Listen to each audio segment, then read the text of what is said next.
And it is live. We are here. It's the Post-Fight Podcast, the first one of 2022. And what a lineup we have for you. Myself, Nick Atkin, Tom Taylor in the middle in Canada, and John Hyonko in South Korea. The three amigos are back. We might be joined by some others. There is talk of Leon, Chris joining. Even the sex god himself, Dylan Bowker, might be joining us. Oh, I've man. been lining that one up. I sure hope so. Yeah. Who doesn't want to see the sex god himself? But we're here to talk. We're going to do our 2021 Best of One Championship Awards, which we meant to do a couple of weeks ago, but Christmas happened and all that New Year stuff. So we're going to do it finally, and we're going to give a few predictions for 2022 and what we think might happen. Anyway, John, how was your holidays? I've not seen you guys on here for a couple of weeks, but I trust you had a good time. Yeah, holidays are different nowadays, with how the world is. But I'm a homebody, so it was good. Life is not that bad. Life as a retired drug dealer is not too bad. Yeah. Living in your villa. I do live in a villa. What about you, Tom? Was it it looked like a very cold Christmas for you? You told me it was -25 or something. Yeah, we had a real cold snap for a few days there. It was like closing in on -30. It was terrible, but it's warming up a little bit now, so hopefully I can survive this winter. Sounds horrendous. Okay. It is. Yeah, well, I'm freezing as well here. It's hit about 4 degrees, so I was actually wearing my jacket earlier. I thought but it looked a bit weird on here. You got a bit of a lumberjack look going on right now. I always do, me. Yeah, it's nice to see. You trying to steal Tom's look? I'm inspired by the best. What are you doing? Yeah, stealing his gimmick infringement. Okay, well, we were planning on having a bit of a full house, but I think they're going to join us soon, or hopefully some of them will. But we just want to kick things off. Let's get straight into it. Our best of 2021 awards, guys. What should we start with first? I'm going to let Tom. You can pick the first award. What do you think we should discuss? Oh man, that's a lot of pressure. We're speaking strictly in terms of one championship right now, or the entire MMA. Yeah, I figured because everyone else has already done their best of years, so let's make it a little bit different. Sure. Well, the one that I always look forward to reading about is knockout of the year. Okay, I mean that's the big one. Let's do knockout of the year. So John and I were talking before we went on air, like how should we do these? So we're using some of one's own awards they've given on their social media, and we're going to see if we think they're correct or not. Do we agree or disagree? Hashtag. That's perfect because I actually haven't given all that much thought to these awards. So, if you can give me some kind of some kind of cue, some kind of spark, that'll probably get things going. A launching board. But the problem is with that, they don't actually have an award for knockout of the year. So we're all on our own. Thanks, Tom. That's one of the only ones that I feel like I have a pretty good idea of where I want to give that award. Yeah, I think so. So I think we'll all give our own choice, and then we'll try and see if we can reach an agreement. But why don't you start then, Tom? What do you think knockout of the year in one championship, if you can think of anything straight away without me reaching into my bag of Twitter tricks? Well, I'll probably be accused of recency bias, and I'm sure I'm missing a lot of knockouts. A year's a long time. I barely remember things that happened in November at this point. But I can't stop thinking about that Kevin Bellingon's recent loss to Juan Iljuan, that body shot. I think it was in the second round, and I mean, you guys have heard me talk about body shots and uppercuts. Like that's the kind of thing I really like. I'll take a punch knockout over a knee any day, or a kick. And that was just so sweet. I couldn't get enough of it. So for now, that's my front runner. But let me hear what you guys come up with. See if you can remind me of any other knockouts that exist. I'm sure there was a lot of them, and I may change my pick. I will probably change my pick. Let's bring that up then, and I'll show it on screen. Kevin Bellingon against Kwan. That was a pretty sweet kick. I've got to just so slick. Yeah. All right, here it is. Get my screen share on. I can't remember how he set it up, but he just beat up the body. It was so nice. Let's see. We might get some copyright strikes and things here, but hopefully... not on social media. Well, that's it. There you go. Yeah, it was very good. I think the shock element as well. Yeah. I'll give you some points for that. Yeah, but just look at that punch right down the middle. I mean, the placement is perfect. So slick. The setup is perfect, and doing that to a guy like Kevin Bellingham, a former champion who's been in there with so many good guys. I mean, even John Lineker couldn't do it quite that dirty to Kevin Bellingham. So, I mean, that's a good one. That is a good one. Quan, he actually knocked out his last opponent before this with a body shot in the third round. I forgot his name, the Chinese fighter, which he was setting up the whole fight. It seems like he just carried that on into this fight and worked him really well. Beat the meat, so to say. Yeah, that means something different on this side of the world. But, yeah, exactly. Yeah, that was a slick knockout. I'm sure there were probably better ones, but that's the one that sprung to mind when I was thinking of my favorite knockouts of last year. Okay, so we got Quan. John, you want to throw a different one in the ring? Man, there's the Adriano Moraes knocking out Demetrius Johnson. Man, like that was one of the craziest knockouts. I think the knee when he was coming up off the ground, I felt like that was just perfect timing, and especially with all the controversy surrounding the illegal knee. With Piotr Jan and Aljamain Sterling, and then a couple weeks later, I think Demetrius Johnson was advocating knees to a grounded opponent, and then it's weird how the world works, right? He goes into his next fight and that's what happens to him, and he gets knocked out. And he hasn't lost in how many years? Well, he hasn't been finished in ever, and he gets in there with Adriano Moraes. And I actually picked Adriano to beat Demetrius Johnson ahead of this fight, but I didn't expect that to happen. Man, that was an incredible knockout right there. Another one, I don't know. There are so many this year, right? There was well, let's do. Yeah. I think Migs picked this here. I was going to throw this in a super one. Yeah, I was going to specify. Are we talking just MMA here? Or are we running the whole combat sports industry? Let's stick to MMA because that's what I think that narrows it down. Yeah, otherwise we'll be here all day. Well, I mean, I got to show it just for the hell of it anyway, because I think it deserves a mention. So let's just see that. But all right, we'll stick to the MMA, sadly. But well, if you're sad about it, we can branch out. You're in charge here, Nick. Put your foot down. Take a stand. Ooh, let's put it to the chat if there's anyone there. Yeah, we haven't got that many viewers at the moment. We got Migs. Got Migs. Migs, should we let Superbond win this award? Maybe he's already biased. We love you, Migs. But yeah, look at that. It's brilliant. I think in terms of most shocking, that is still number one for me in one championship this year. Yeah, and in terms of just like the overall implications, I mean that's on the level of DJ getting knocked out. These are guys that don't get knocked out, let alone beaten.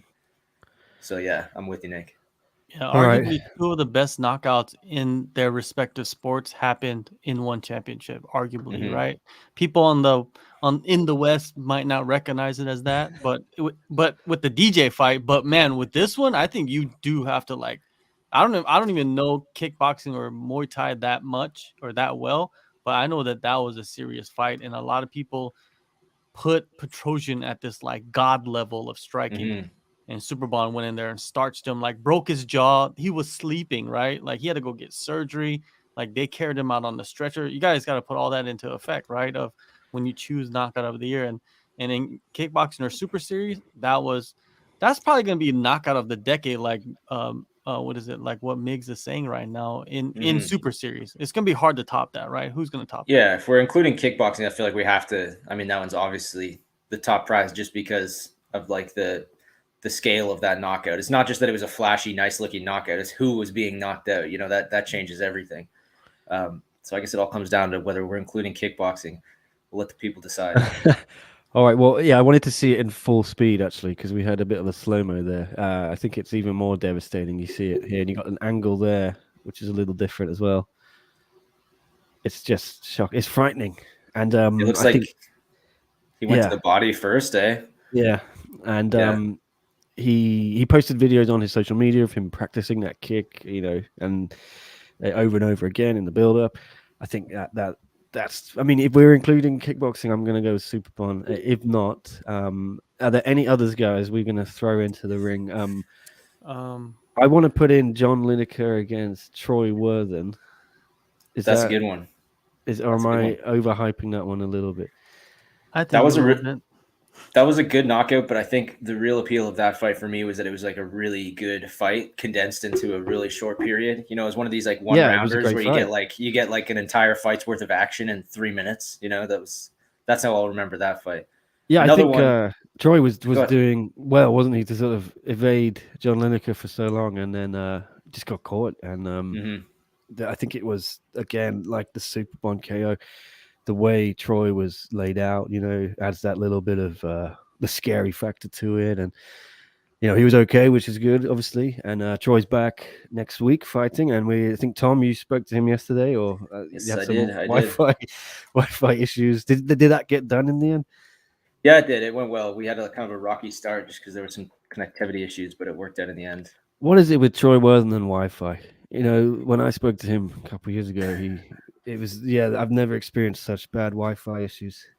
The man doesn't like his Wi-Fi, I think. No. Or the Wi-Fi doesn't like the man. Yeah, that might be it. But this is John Lineker catching him here. It was, straight down the middle. He took a beating, dude. Like, he took shots to the body that were crazy. Like, if we would have took those shots, we'd be in the hospital for a month in ICU, right? Troy Worthing is tough, man. He toughed it out for a while, but man, Lineker, he's another level, man, another beast. You know what I mean? And we're gonna see a lot more of that, I think, for the next couple of years. I think he's gonna be starching people for a long time. Definitely. There's a good one from Miggs again too. Abelardo elbow. Okay. You remember that one? Yes. Yeah. Here we go. I found that here. I mean, I did forget until. Yeah, it was like a lunging elbow. Oh, that's beautiful. Shout out to my boy Emilio, who's actually a stand-up comedian now. Yeah, he's a tough guy to knock out anyway. I mean, that's that Lee Kai Wen and his fight against Lee Kai Wen, that was one of the best fights of all time in one championship. But I was thinking some other good knockouts. Amir Ali Akbari found himself on the receiving end of two really nice knockouts this year. Both of those were pretty good heavyweight knockouts, I thought. What Kang Ji-won and and then Anatoly Malikin. Yeah. Are they in the award conversation? I don't know. I like the first one. I'm trying to remember which one was first because it was kind of shocking at that point. I think it's Kang. Kang was first. Yeah, it was Kang first, wasn't it? Yeah. Yeah, because remember, Anatoly was celebrating it backstage. Yeah. Right. Yeah. Oh yeah. There you go. Yeah, maybe not knockout of the year contender, but I think it was. One have put it in their top knockouts, number 10. So do they have a list of top knockouts that we can consult? I just looks like they do, but all right. They do. They do. Okay, so we got that one. We should have just used this. And then they've got Echo Ronnie Saputra's 10 seconds show stealer. I didn't even remember pretty good. that. Yeah, I don't remember that either. But I remember this now. Good. Yeah, it was over very quickly, of course. And let's see if they've got. I mean, they're including Super Series as well. Right. So let's stick to MMA. Come on, guys. There he is, Amir again. Malikin destroyed him. No, I think those were both. I think Kang was a little bit more impressive knockout, I believe. It's sort of weird. Kang was faster, like he had the slicker, quicker hands, but this is more of like a big heavyweight knockout. Kind of slow, lumbering KO. Depends what you like, I guess. It's hard to pick like a heavyweight KO as KO of the year because that's what you expect out of heavyweights. But Kang is different because I don't think Kang is a real heavyweight. Like I remember I posted something on Instagram and Ung, our boy Ung La, right? He responded and said like Kang, I wish he would drop down and fight at the lower weight class. I think he's just outsized at heavyweight. He's not very big. And if you look at it, he is not very big. Look how big Malikin is, dude. That dude's I met him when I was in Thailand. Oh yeah, he's a monster, dude. Like he's massive, and yeah, I can't wait until he fights for the title. What's that, next week or something? That'll be the end of January, I think, 28th.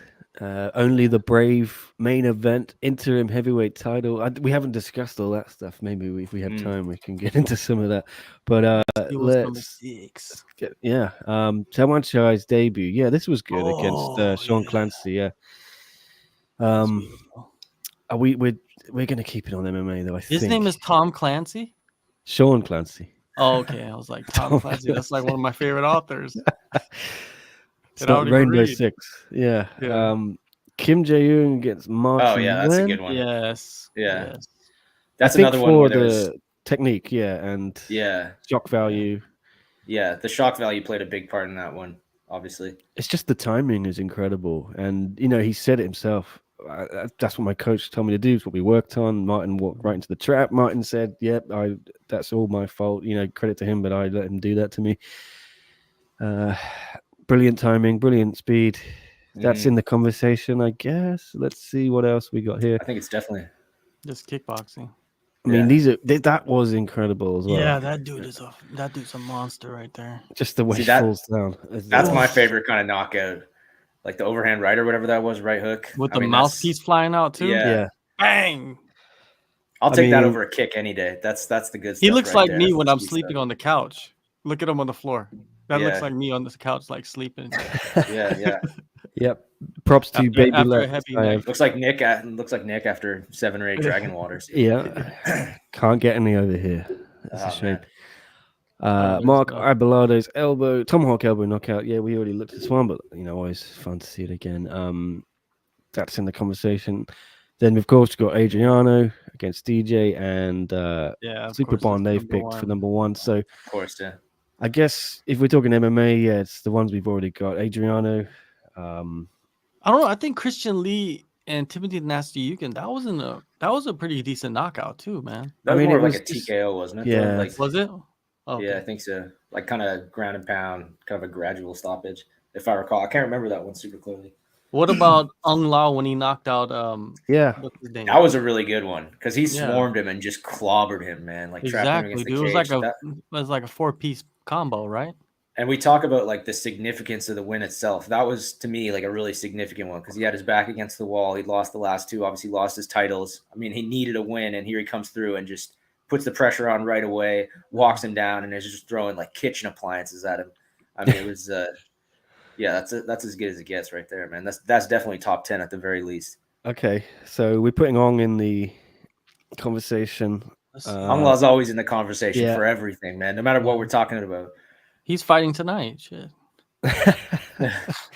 He's always fighting, yeah. Stay tuned for Ong Lao's fight at the top of the hour. Trying to get to the finish here. Yeah, I think it's coming up. Yeah, it's a clean knockout though, right? Like when you drop. Yeah, I thought it was. Yeah. Let's see that. But I think it's a product of a few punches rather than like one clean one. Oh no, that was a knockout, dude. How is that not on one's top 10 list? Exactly. And look who it is. It's Ong Lao. He needed it so badly, and then it comes through again. And you see the emotion. Yeah. I want to fight Chatri. Chatri, don't fight Dana. I want to fight you because you don't put Ong on the list of top 10 knockouts. I said it right here. I'm training right now. Let's get it on. That had everything that MMA is all about condensed into a short period. They had the emotion, the nice knockout, the celebration. That's just like a feel good. I mean, it wasn't so feel good for Titus, but for everyone else involved, that was a pretty stunning knockout. Yeah, and Ong in the chat, actually, I don't think he's Ong La. He's asking when any updates on who and when is Ong La going to fight. Ong La asking when he's you should know Ong. Come on, why are you asking us? Because Ong La, I don't know if you saw this, guys. He put on Facebook and he signed a contract, and he's going to be back in a few weeks. He said. I think we all know who he's fighting.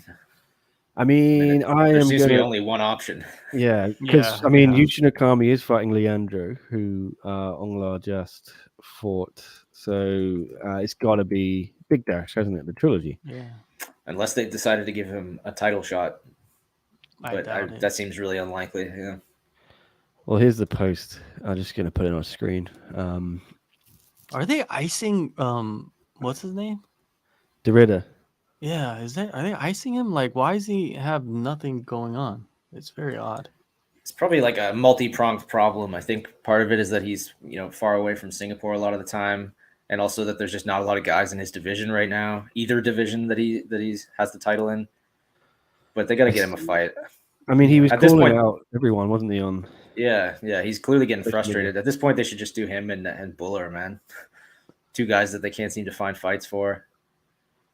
Yeah, I don't know what's going on with Derrida. You were meant to interview him, weren't you, John? Tom, even. But then I was, yeah. He ghosted you. Yeah. Well, anyway, yeah, that's that. So, what is our selection then? We're gonna narrow it down to 5 and then pick. So, we putting Ong on there. He's got to be on there. Okay. Let's say Ong number 5. we can let's just get 5 and then we can come to agree. I don't know. Mhm. Abelardo, I would say Ongla, yes to that one. Adriano, and you wanted to put Quan Monil in there. Yeah, I'm happy to cut that one if you guys think there are better options. That was the one that jumped out to me, and I still think it was one of the best knockouts of the year in one. But there was a lot of good knockouts this year, so I mean it's a crowded field. I think yeah. But yeah, Kim I'm cool Jae-young with as including well. I think, guys, what are your thoughts then? Pick one of those from all the ones we've suggested. Probably, I mean, if we're talking about uniqueness, the Abelardo knockout is unbeatable. I mean, you don't see knockouts like that. But I think just in terms of like the emotion and the importance of the win, I might lean towards something like the Ongla knockout. What about Saputra's KO of Liu Peng Shuai? Wasn't that on one's list? I think it was. Yeah. So I think we looked at it. There's 10 seconds or something. Yeah. Okay. All right. So what are you guys picking then? I'm thinking. I mean, it's kind of like I want to give it to Adriano because the momentum of it, and what it meant and the opponent. But I feel like everyone's picked that, haven't they? And I'll go Ongla, man. I'll try to be decisive for once in my life. I'm just gonna pick Ongla. That's my number one. You know what? Ongla had a tough year, a tough 12 months. So I'm down for giving him a little award. Mm-hmm. I know it's going to mean a lot to win SCMP MMA. Oh my god! I mean, knockout of the year. He's gonna be clearing some space on his mantle, moving those belts out of the way for the trophy. We nail it. The yellow shirt. John, do you want to try and convince us otherwise? No, I'm gonna go with Adriano, man. Like that is the best knockout of the year. Just the knee, perfect placement, and Demetrius was out cold. He's never been knocked out. He's never been finished, I believe. And everybody expected him to be the champ. But I do put Ongla's knockout as a close second. And I do like the I put Quan Wanir's knockout above John Lineker's. Just because we didn't expect that from Quan Wanir at that time. All right. Well, just by default, there are two of us and one of you, John. Ongla. But if we were doing a top three, I think then Adriano would obviously be number two. I mean, it's a close one. It's what do you value more? The significance of beating the guy who is so impossible to beat, or the significance of bouncing back from a just unbelievably bad year with a highlight reel knockout. They're both important for different reasons. Both highlight reel KOs. And we should send them both a trophy. Yeah. But the impossibility factor, if you put that in there, Mark Alabardo or whatever, he gets knockout of the year for sure. You never see that elbow. Like it's not even like a cross elbow. It's like elbow. No, it's like a forward over elbow. The top. Yeah, over the top forward elbow. It was almost like a 12-6, but like from standing position, it was. Yeah, and it was perfect timing too. Like that's what's important. I think that is knockout of the year. Let's just be fair. Let's just call those our top three. Yeah. And then I think by majority rules, Ongla wins number one. Yeah.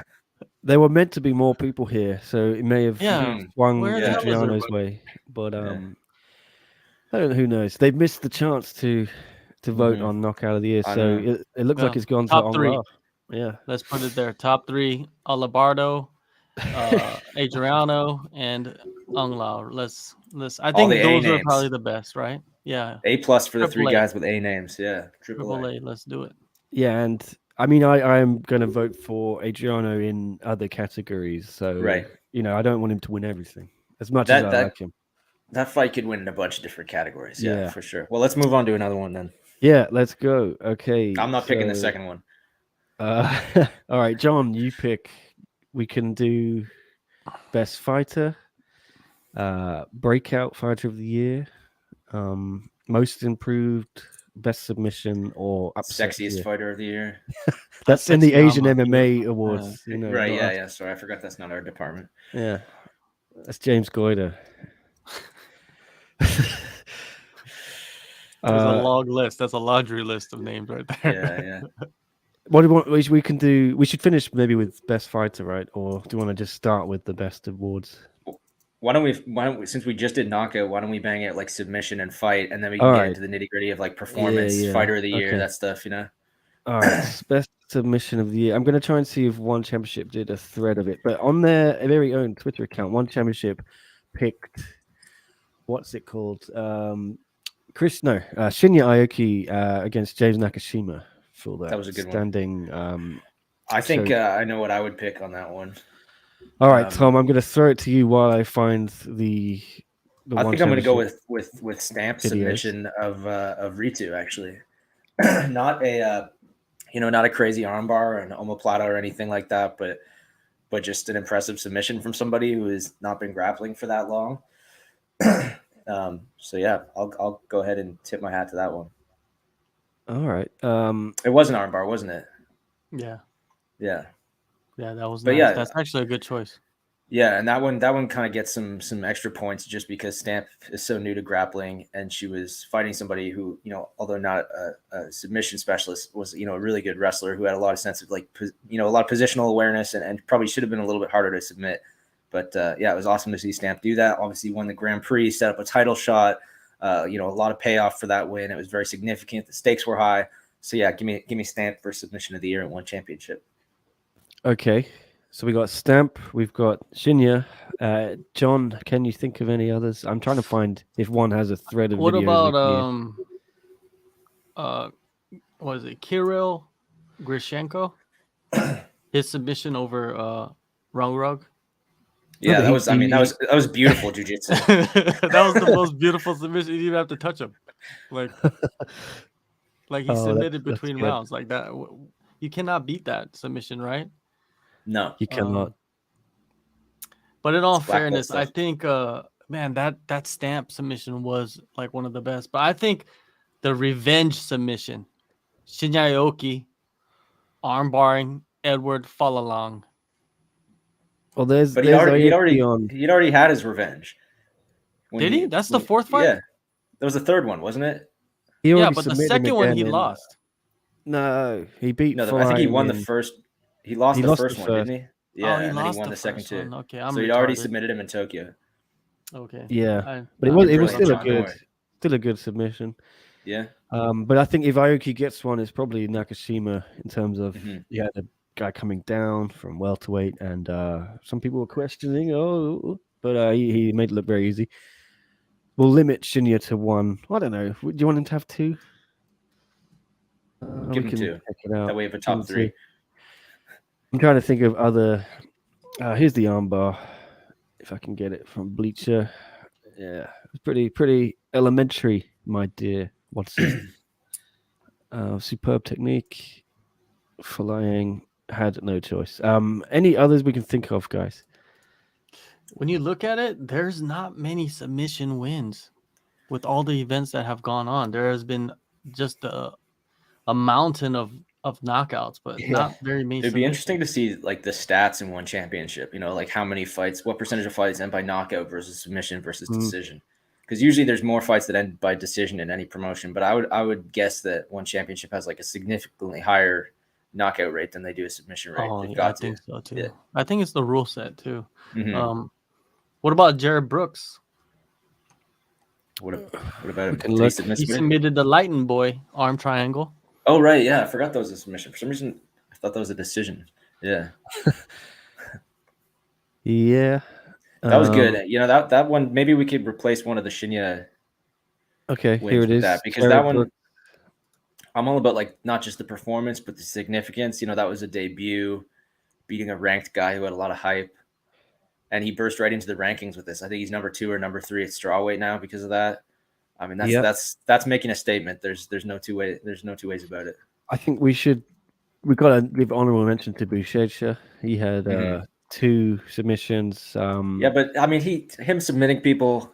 Yeah, I don't know, like does he deserve any more awards for that? We know he can do it. I mean, if he did some crazy submission, like something we've never seen before, I could see giving it to him. But this is him. I think we're just gonna see him do this Yeah, on the flip side, if he lands, if he gets a knockout, even if on the surface it's kind of like a mediocre knockout that wouldn't be that impressive otherwise, that would kind of put him in the conversation for knockout of the year because he's the jiu-jitsu guy for me, But watching him submit people, it's impressive, it's cool, but this is what he does, It's I'm not going to give a mailman an award for delivering my mail, you know what I mean? Like this is what the guy does.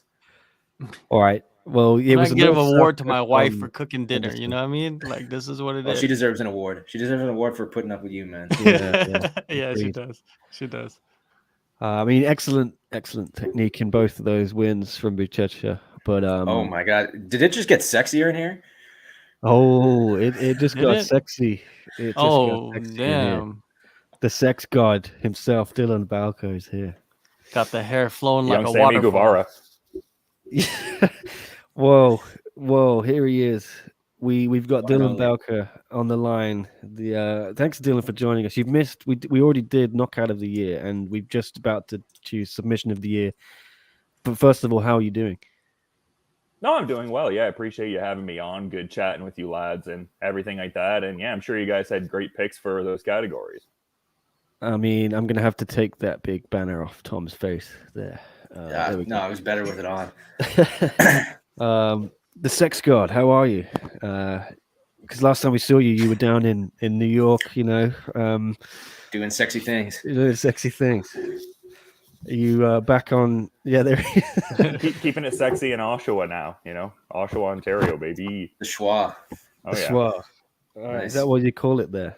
Yeah, I've heard it called that before. The dirty. Dirty schwa. Well, Migs is saying there's a top 10 submission we can watch. That might definitely get me a YouTube strike if we put it on. I think I like our picks for that. I can't think of any others. Are you writing these down, Nick? So you know where to send the trophies, the lavish trophies that we're yes. We'll keep a gold encrusted.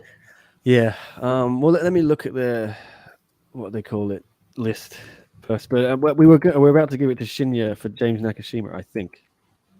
Unless anyone has any. I think actually majority rules says Stamp gets it. Stamp? Because okay. John and I both said Stamp. All right. Dylan, you want to weigh in? I understand Stamp through the lens of like someone who's mostly known for like the Muay Thai and the kickboxing securing the submission, so I can kind of understand that. It's a curious year for submissions too, because I saw some people pick Juliana Pena, but like on a technical level, like the actual submission. But yeah, it's an interesting year for different submission picks, I find. Yeah, well said, man. Very well said. Okay, so I found their video, and it's got what's it called? So first up is Shinya and Edward, and then they're doing what else they got? Damn, these are long. 10-minute video. We definitely can't show that. I'll get a strike. Jared Brooks v. Lito. So we're on the money there. And then Alex Silva versus Rene Catalan. That was pretty good. That was good, but I mean, again, Alex Silva's a BJJ guy who submits a lot of people. Jenilyn Olsen against Myra Mazar. It was pretty good. All of these are ahead of the Stamp submission. That's surprising to me. These are, I'm going backwards here. So, backwards. Okay. Victoria Lee versus Wang Liping. I mean, I think just the level of opposition. I mean, impressive given Victoria's age, but I don't think we've seen her, against truly high level opposition yet, and rightly so. She's only 17, I think. But impressive all nonetheless. And then Stamp against Ritu is there, Tom, but they've got it at like number 5. So that's despicable. Despicable, yeah. What else? Buchecha versus Kang. Yeah, we've talked about that. And then you've got Ayaka Miura versus Ryan Bastos with the scarf choke, I think. Yeah, that was pretty good. And then we've got Shinya versus James. Yeah. So I think I'm cool with our choices. Let's go. If Dylan's happy, we'll pick Stamp. Yeah. Yeah, it's up to you guys, man. It's slim picking. Shall we put a stamp on it? put a stamp on it. Yeah, that's what I don't she think we actually showed it. So here we go. The winner of our submission of the year. I think less for technique, but we're bringing in all the factors like the moment, what it meant. The technique was not bad too. I mean, technique was not bad. Yeah. Yeah. But in terms of why we're not picking guys like Buchecha and Rene Catalan, because Stamp, she's a striker, she's a Muay Thai specialist, and I think the improvement she showed in her ground game, not just to defend Ritu's takedowns, but then submit her, just meant a lot. And it was one of the biggest fights they put on in 2021. So factoring that all in, there we go. We're giving Stamp the award. Nice one. Okay, gents. Dylan, it's your time to shine now. You get What happened? The category. Oh, Nick has left us. Probably to find some dragon waters. The British got invaded. Sorry, that's what happened. Malachi Black maneuver, just fading out. I think I pressed exit. I meant to press something else, but Dylan, as I was saying, you get to choose the next award we talk about. So we've already done best KO, best submission. So what next? You're thinking upset of the year, guys? Yeah, we can do that. I think. All right, that's cool. I feel like we could get a consensus one on that, though, realistically. Yeah. Yeah. It won't be too hard. So, Dylan, we're sticking to one, too. I don't know if we mentioned that. So the Pena win is out of consideration. I mean, even in the one context, though, I feel like we might have a absolutely. One. But I'm curious as well. Yeah. See what you guys think. Yeah. Well, let's get it out there. I think obviously Adriano against DJ is the front runner. He even won that award at the 2021 World MMA Awards, so it's hard to argue with that. Can you make a case, anyone else, for any other submission upset of the year? Anyone in the chat? You can think of anything? Anyone on the panel here? Or are we just going to give that one straight to Adriano Moraes? The fact that nothing even comes to mind, that's close to that is a pretty clear indication to me that that's number one. There have been other upsets this year, certainly, but that one's just in a league of its own. It was DJ. He doesn't get knocked out, I think there's some upsets we can talk about. I'm going to put a few out there. I mean, we've already mentioned Kwon and Bellingon. I think that was an upset, former champ. We've already mentioned Kim Jae-young and Martin Nguyen. Again, that was an upset, former champ losing. What about those guys? Eddie Alvarez against Okrayun. That was an upset for me. And Okrayun against Christian Lee. That was an upset for me. Where those lose points, though, is that they were both very close fights. It wasn't like a decisive upset where the underdogs brings this crazy win and, knocks somebody out or submits somebody they weren't really supposed to beat. He sort of, and respect to him, they were good wins, but he sort of scraped by in both of them. It's not really upset of the year material for me, personally. All right. Okay. Shut down. Anyone got anything else then? I think it's a fair point with Oaks. Sorry, go ahead, John. Oh, go ahead. I was just gonna wrap. I was just thinking about Oaks' run myself too, because it feels like, really his entire one championship run has been a series of upsets. Even his first fight against Marat Gafarov, I feel like a lot of people weren't expecting him to get his hand raised. So, maybe in the sense of cumulative effort, you just give it to Okrayun because he rattled off 3. I'm gonna push hard for Oak in my breakout fighter of the year or whatever we make that most improved.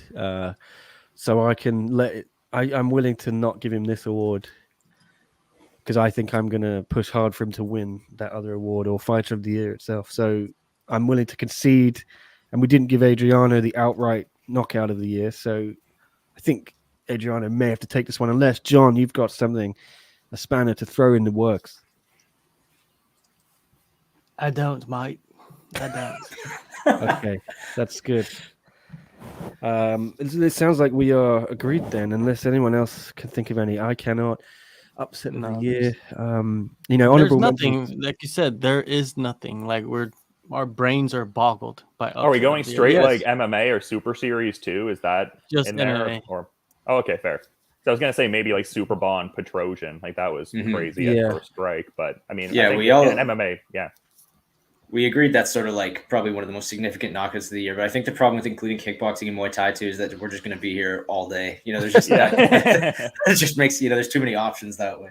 Yeah, But legit. if we were doing a Super Series upset of the year, I think that award goes to Superbon. Although there were a bunch in that that first round of the featherweight Grand Even Prix. Jackie Yeah. Bunton Yeah. beating Wonder Girl was an upset, I believe. A lot of That's people didn't true, expect that to happen. So, there's a few in there, but we're not talking about that. We're talking about MMA. Adriano, upset of the year. Oak, of course, but there's other awards that he can get. I think he's gonna end up getting 2 awards tonight, right? You could He's do. gonna end up Time will getting 2 tell. awards. Yeah, time will tell. But like he's gonna end up doing that NBA Rookie of the Year, MVP of the league type, deal. I think like he's just Yeah, I mean, phenomenal. I was stunned to see him not get much wider recognition throughout the industry awards. That no one really seemed to acknowledge what he did. Stunning. I think the problem was the nature of the wins. I thought he won the Eddie Alvarez fight pretty decisively, but the Christian Lee fight was obviously the subject of a lot of controversy. So I think sort of for some people that maybe soured what might have been like a really sweet year for him. It was a great year, don't get me wrong, but if he had knocked both guys out, we would be having a very different conversation right now. Well, we'll get onto O'Grayun a bit later, but Ong here saying we haven't interviewed any one fighters for a long time. I did a couple before Christmas, Ong, and we're going to have plenty coming up this week. Tom just spoke to Troy Worthen. I think he's got Mengbo as well. Correct, tomorrow morning. And we're going to do a bunch after the fights on next Friday, so don't worry. It's just because there's not been any shows on. But Ong is also saying Eddie versus Yuri for upset of the year. No contest despite the hype. I mean, I wouldn't say it's upset of the year. I would say I was very upset after it because it was a bad end to a fight I was looking forward to. Nice one. And Eddie was certainly very upset, yes. And it eventually got overturned. So no contest. Eddie was so upset we haven't seen him since. Yeah. But I don't think we can include that, sadly. Okay. So we are unanimous. That's it. We'll move on. Okay. So we have still got. How do you want to do this? Breakout fighter of the year and most improved as one, or can they be two separate? This is a tough one. We kind of have to say what we think each category means, I guess. Breakout fighter of the year is someone who's just kind of coming through, to me. Someone we haven't heard much of before. Someone who's just arrived in one, maybe. Okay, let's call it breakout fighter of the year. But is that sort of what you mean when you talk about that award, or are you thinking of someone who just had a big year when they weren't necessarily before? Yeah, breakout for me is we hadn't really heard of them before, and then they really like a newcomer sort of. Yeah. So if we're doing that, I'm going to say O'Grayun, just because, like we said before, I'm sure John knew who he was, but I was pretty unaware. And then he came in with a bang straight away, beat Marat Gafarov, former featherweight champion, on his debut in one, I think it was. And then 4 weeks later, or 3 weeks even, he beat Eddie Alvarez, former UFC lightweight champion. And then did the unthinkable, beat Christian Lee in very controversial decision, like we said, but he still did it. And then supposedly there was a review and they still gave it to him. So I don't think you can do better than he did in that year, in that span of whatever it was. Space of about 6-7 months, he beat 3 of the best fighters in one championship and in his division. And how can you argue with that? One championship, they did put Victoria Lee as their breakout fighter of the year. How do you do that? How do you put Victoria Lee? Oak won a title. Yeah. Beginning of the year, nobody knew who he was, and then now at the end of the year, he had a belt around his waist. And I don't understand how Victoria Lee even. Who did the voting for that? Did you guys do it? The rankings battle? Was not asked, not consulted. Me either. Why are there no new rankings either? Why haven't they? There haven't been any fights. I gave my choices. November. Yeah, they haven't changed it for a while. Oh, weird. I didn't even notice. Because they changed it in December, but they didn't have the corresponding text at the bottom to show it. I don't know. It's been weird, the rankings page. Yeah, because what's his name? Quan. I interviewed him and I was asking him where's the new rankings? You know what I mean? Where do you feel like you fit in the rankings? I guess they're not going to have them out until after this event, maybe, or the next couple. Okay. Yeah. I think it's hard to argue with your pick there, Nick, but I think Victoria is kind of like deserving of a spot in the conversation because she did have a breakthrough year. You know, she hadn't fought before this year, and now she has. She looked great this year. And then the other fighter that I would say deserves at least a nod is Jared Brooks for making such a splash in his debut. But where he loses points is that, unlike Okrayun, he's sort of a known commodity. We'd seen him in the UFC. Excuse me. We'd seen him in Ryzen. We knew he was good. You know, Okrayun really came out of nowhere in a way that guys like Jared Brooks didn't. So yeah, I'm with you, Nick. That's my pick for sure. If we're gonna do, I know we're not doing Super Series and all that, the kickboxing and Muay Thai, but if we, I've got to give an honorable mention to Jackie Buntan. She was incredible. Was that Supergirl fight or Wonder Girl? Was that this year? Yeah, that or was last year. Okay, I think that was this year. Yeah, it was, wasn't it? And then she beat, who was it? Did she beat Vandrieva as well? Okay. Yeah, she had a good year. In terms of MMA, Dylan, can you think of any who challenged Oak for this award, this coveted award from SCMP MMA post-fight podcast? Yeah, I guess I was looking at this category more for like the prospective talent. Like I would probably pick Oak for like outright fighter of the year more so. A guy I was thinking of though was Buchecha. Like I feel like he's had a pretty incredible year. I mean, he's had a pair of fights and people are already talking about him credibly contending for a title potentially. Like he's pretty humble about it, but I think that's a pretty impressive run. Yeah, that's a really good point, actually. I mean, he definitely had a breakthrough year. He'd never done MMA before. Yeah, that's a very good point from Dylan. And then I guess by default, you've also got to put, Malakin in there for what he did. Yeah. Because you guys gotta understand with Malakin too, he was supposed to fight Arjun Buller in December for the title. That was all set up because when I was down there in Phuket, he was in training camp for that fight in December, and then Arjun just, I guess he didn't want to fight. So if let's say that they did fight and Malakin was holding that belt, man, he could be in the conversation with Oak, right next to him, or he could just be in the conversation anyways as breakout fighter of the year or breakthrough fighter of the year. Okay, yeah, I agree with that.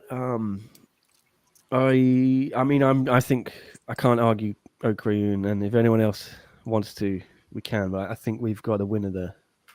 Yeah, cool with me. He won a belt too, which sort of puts him head and shoulders above everyone. It is quite the capstone. Yeah, it's quite the capstone. All right, that's it. Okrayun wins SCMP MMA post-fight podcast breakout fighter of the year. Now, so we're going to do most improved. I guess it is a different award, so we can quickly look at that. Very good suggestion from the chat here from Ong. Most improved Stamp Fairtex. Find that hard to disagree with. Yeah, that's John's saying. I don't know. I think most improved is someone that like has been in one championship for a little bit, and then they were in a losing streak, or they're like in a rough patch of their career, and then they came out this year and I think she was though. And blessed. Was she? She lost once. No, but she lost both of her titles in Muay Thai and kickboxing. Then she lost. That was that's not MMA. That's not improving in MMA. Yeah. But then if you take that into account, and then she lost her first MMA fight in February, in pretty shit fashion, tapping out with 7 seconds to go, and then denying she tapped out, to then go and win 3 more fights that year in the space of about, what was it, September to December, very, very short span of time, 4 months, if that, with all the crap in between, like not being able to quarantine. I mean, having to quarantine and go back to Thailand all the time. She wasn't staying in Singapore like Ritu Phogat was at Evolve. I think throw all that in the mix, tapping out Ritu, with everyone saying she had no ground game, surviving that rematch against Aliona, with everyone saying she had no ground game when she looked like she came close to being submitted a couple of times. I think Stamp for me. I'm fine with that. But if anyone else has any other suggestions, throw it. Now is the time. I'm cool with that one personally, but that's partly because I can't really think of anybody else. Like I would love it if someone in the comments or one of you guys like, does anyone have any other ideas for who this might be? I mean, there's nobody jumping to mind for me. Stamp is a good option for sure, but we might be missing somebody really obvious. I assume one didn't like a list for this one, eh? No. I'm trying to think of like big name talents who've like tasted defeat and then rebounded this Yeah. year. Like a guy like Ong Law comes to mind. I mean, like when he lost to De Ridder and then beat a Titus. I mean, I don't know. Yeah, I thought about that too, but I don't know that it's he kind really of a showed weird any pick, improvement. though. Like, yeah. yeah. Like we knew he could knock people out already. You know, if he had submitted him or something, that would have been.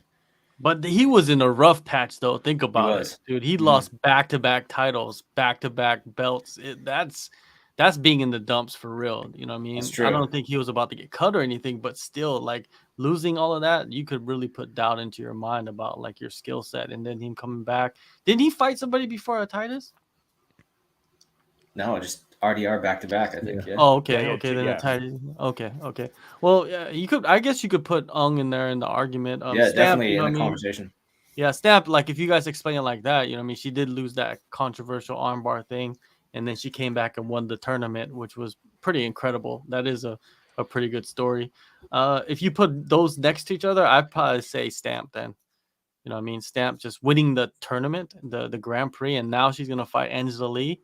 And I think, in a way, you could probably put Stamp as the favorite now against Angela Lee. Well, how about Alex Silva actually had a good year. He lost 2 in a row to start the year and then came back with 2 wins. I mean, I don't know if he's most improved, but in terms of just like, I was trying to think of like you said, Dylan, guys who have been around one for a while, who sort of hit a rough patch and then managed to, make the necessary adjustments, which is, I would say, much more difficult to do in the later phases of your career than it is early on.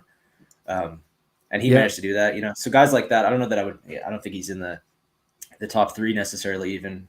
But I'm trying to think if there's anyone else like him who sort of had like a veteran who had a rough year and managed to bounce back. I'm not sure. I mean, the only other person I can think of you might want to mention, I guess, Ritu Phogat tasted loss for the first time, tasted defeat. And then she looked incredible, I thought, after that. Who did she fight before the tournament? Mengbo? No, that was her first round. But she had a fight before that to get back in the tournament. Jenna Lynn Olsen. Yeah. Was it Jenna Lynn? Was that? No, because that was her semi-final, right? Oh, yeah, okay. Geez, who was it? Oh, Lin Hachin, I think. Yeah, she beat someone who was ranked in the top 5 before that. And then she beat Meng Bo, who everyone was, a lot of people were saying that's the dark horse for the tournament. And, Meng has a reputation. She's got a lot of experience. And then, the Olsen fight sort of was pretty one-sided. The only thing I would stop saying that is she looked not very good in the final against Stamp and played into Stamp's hands a bit. But she definitely surprised me that year. So I do think she improved a lot. It's hard to argue she didn't show improvements in MMA, and she looked a lot better than she had done for me the 2 years leading up to that. So, well, if she would have beat Stamp, then we would be talking about Ritu as the winner of this award, right? It's just, I guess, those two ladies are probably the front runners. It all depended on the finals. Man, going back to that Stamp Fair's armbar, it kind of reminds me of Valentina Shevchenko when she's armbarred Juliana Pena, right? Like just a straight grappler on top and then the striker on their back, and just beautiful armbar, man. I could watch both of those armbars over and over there. They were pretty nice. Well, we have a suggestion here in the chat from AMP about Kwon Won-il most improved. And I mean, if you think about it, he's back-to-back body shot KOs, 3-fight win streak. Before that, he was kind of up and down in one, I think. He was winning one fight, losing the next, literally. Had never put together back-to-back wins. So there we go. He's had a pretty good, from November last year to December this year, 3 wins, definitely. And he's putting himself in the title mix there in that bantamweight division. So honorable mention, I think, for Kwon, but I'm going with Stamp. Anyone else disagree? I'm cool with Stamp. Okay. All right. We got it. Let's put a stamp on it. Put a stamp on it again. Yuya's on a 5-fight win streak, says Miggs, after losing against King Ad and Mighty Ross. Yeah, that's a good point, actually. Yuya Wakamatsu. We didn't think of him. He's a guy we could have talked about on breakthrough fighter too. A guy who's really like ascended this year, or the last year or two. I think Yuya's been on the up.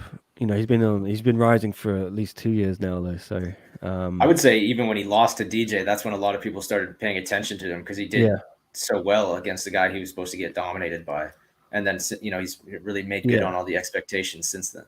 I mean, I just think his rise started when he knocked out Jay Eustaquio in Manila after that DJ fight, and he's kept rising since then. So if we're condensing it into 1 year, I think he's already started showing improvements in 2020.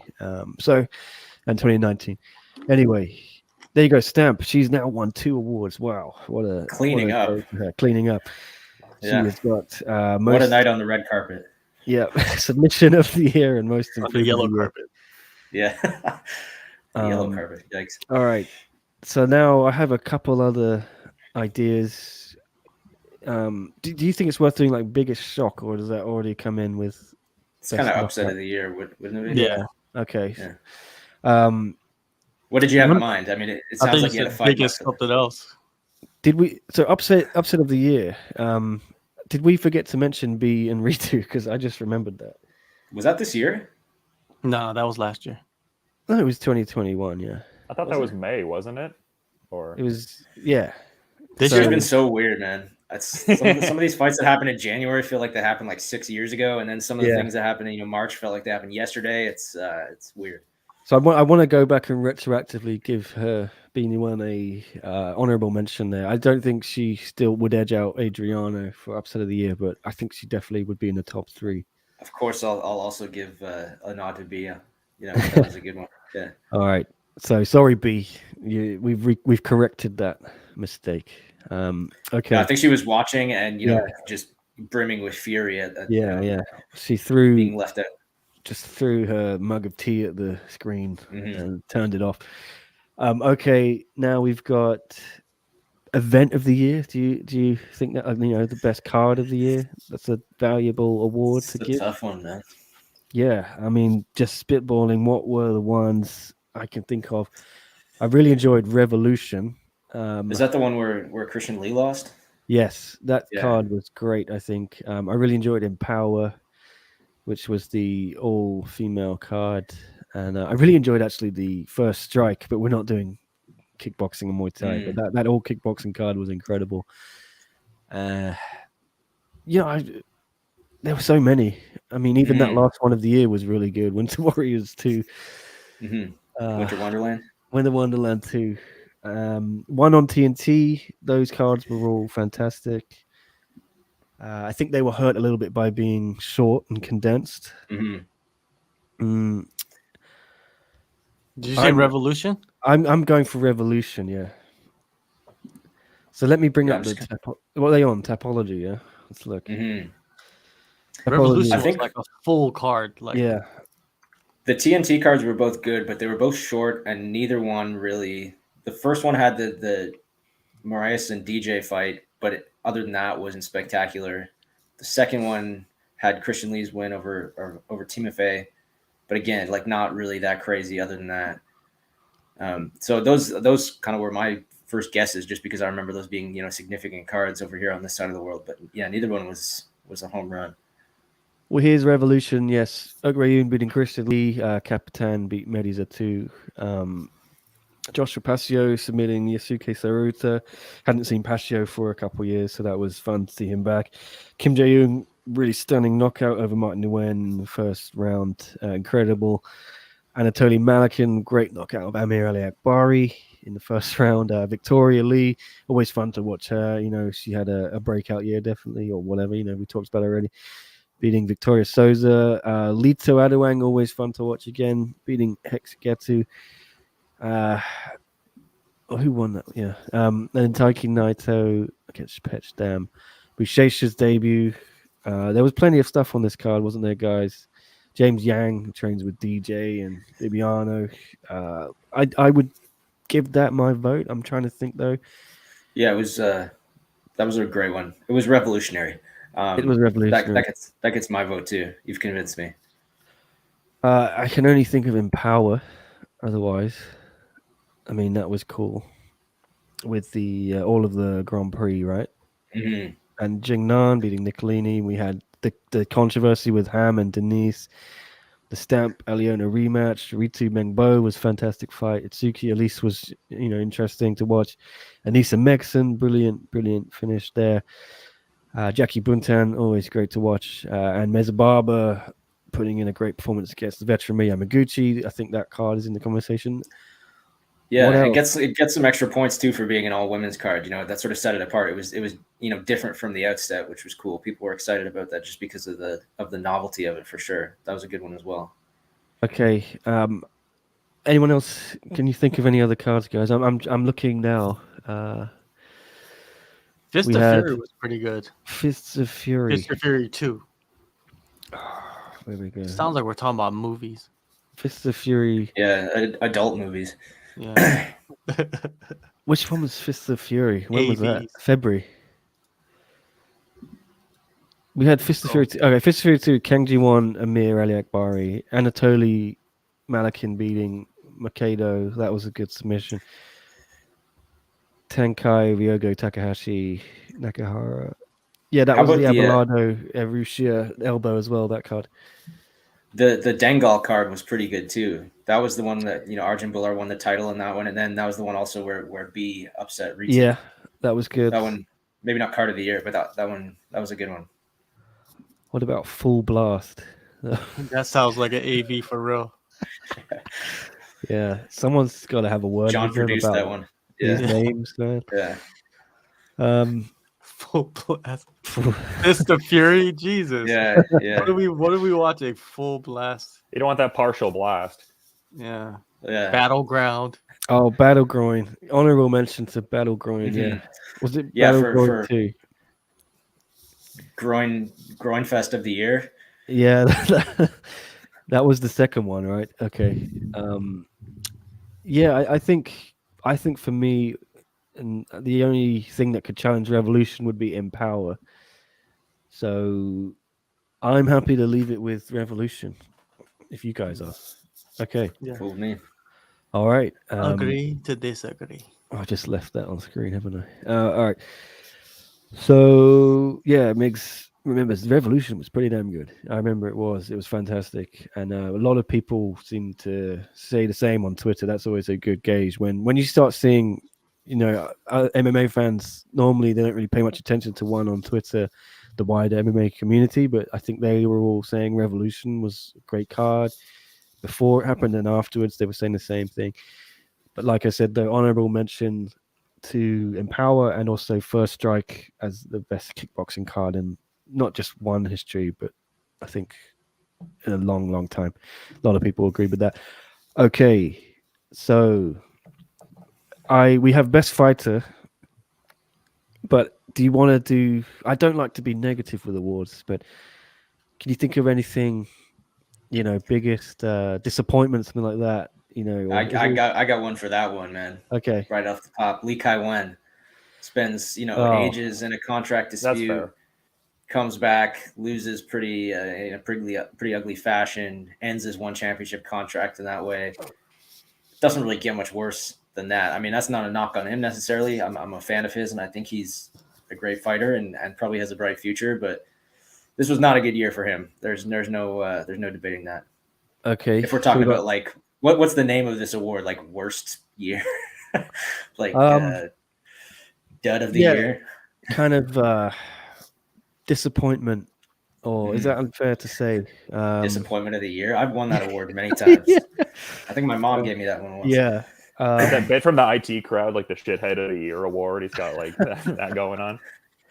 Yeah. I mean, well, whatever the event is, whatever the award is called, I mean, I want to put one in there, which I love this guy, and I know One Championship loves this guy, but Arjan Bhullar, for me, not defending that belt this year and kind of stalling, and then them now making an interim heavyweight belt, it frustrated me. Maybe that award should be called, the frustration of the year. Just Arjan, as soon as he won the belt, we interviewed him. He was saying, I want to go into pro wrestling. I want to do this. I just felt like he never wanted to defend the belt. He never seemed focused on getting back in the One Championship circle. It should be called the Michael Scott Award. That's what it should be called. Scott Award. Okay. Is Bhullar still with He's still rep by the same outfit as Francis, right? Yes, and interesting that there are two heavyweight champions in very public contract disputes with their promotions, and they're both managed by the same firm.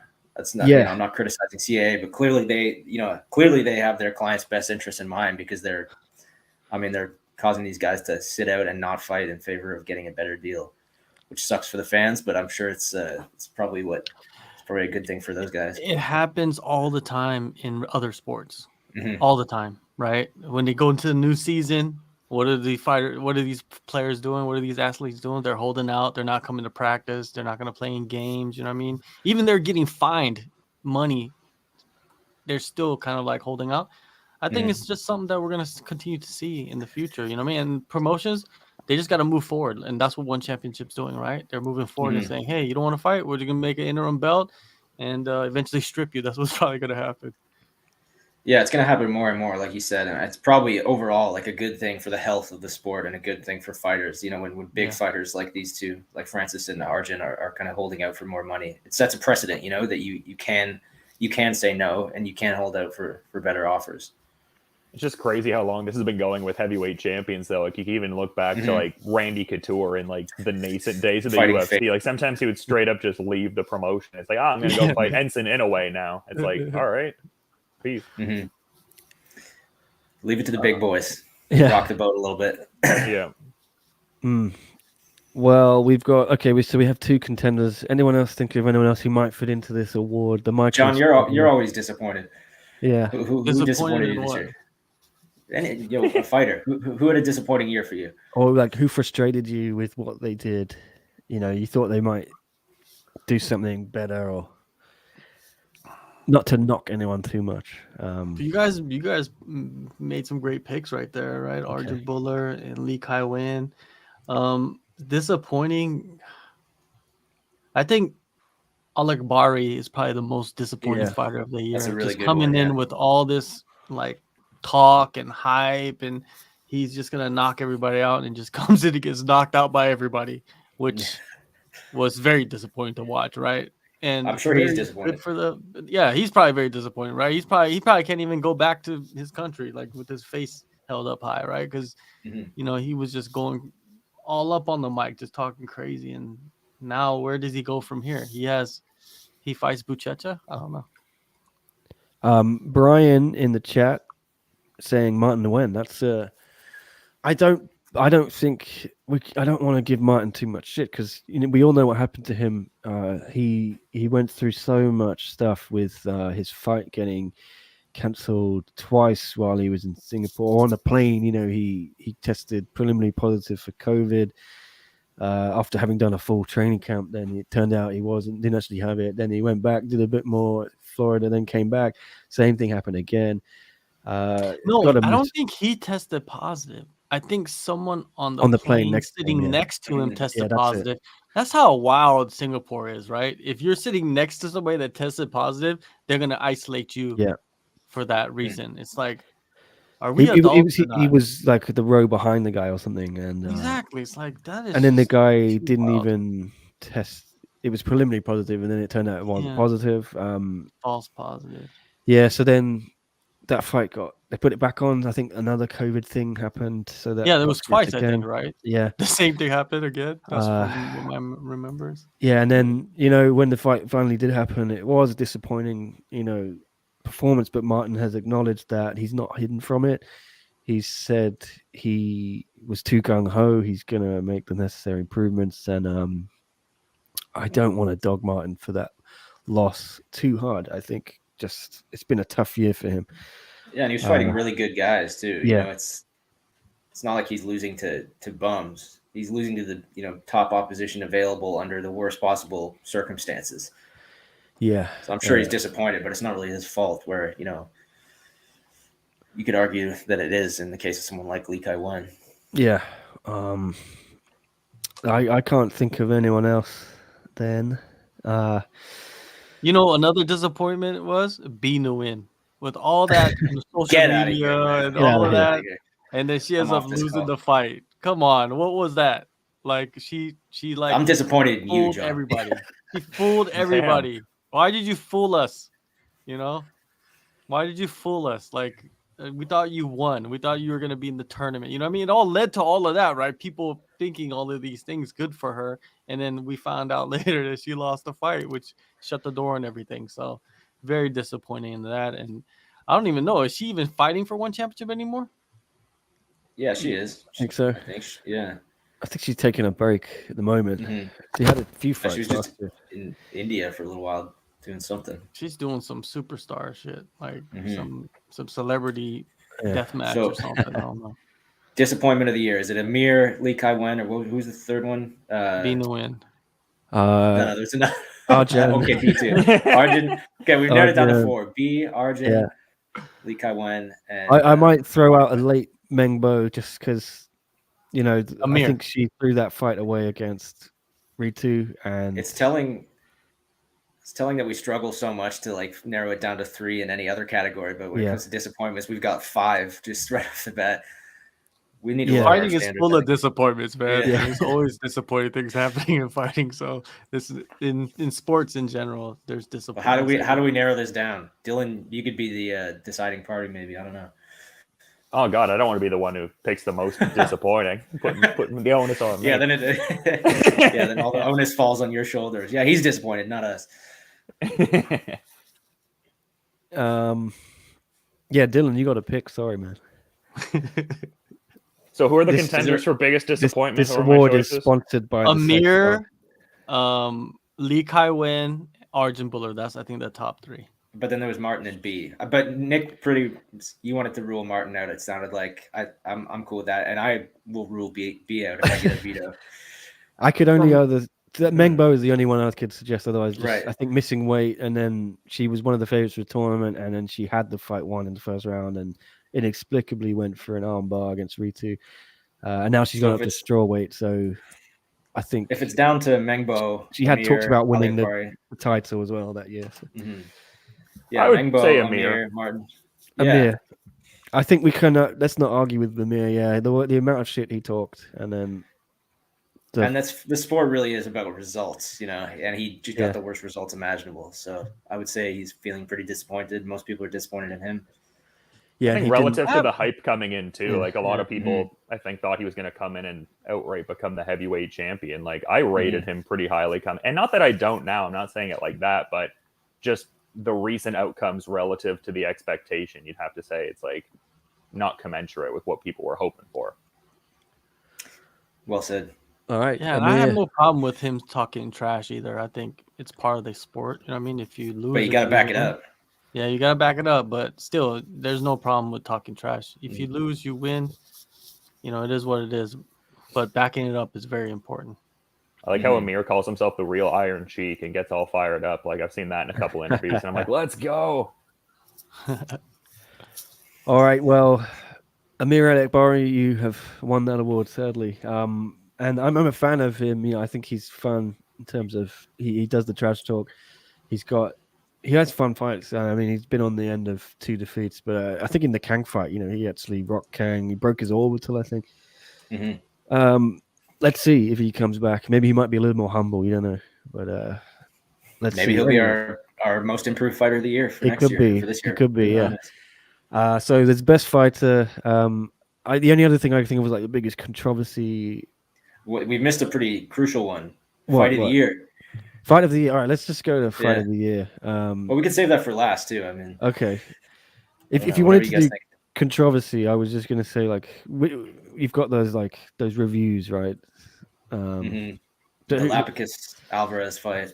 Lapicus Alvarez. You got Denise v Ham, and then Christian v Oak. I think. But only one of those were overturned, right? Yeah, Eddie. Right. Was that that was a DQ originally, right? Yeah. Right. Yeah. And a lot of the Indian fans will tell you B and Ritu was controversial, but no comment. Yeah. For me, I think Ham and Denise was the only one I think could have maybe been overturned. It wasn't. Does that make sense with you guys? Yeah. Yeah, I'm cool with that. Yeah.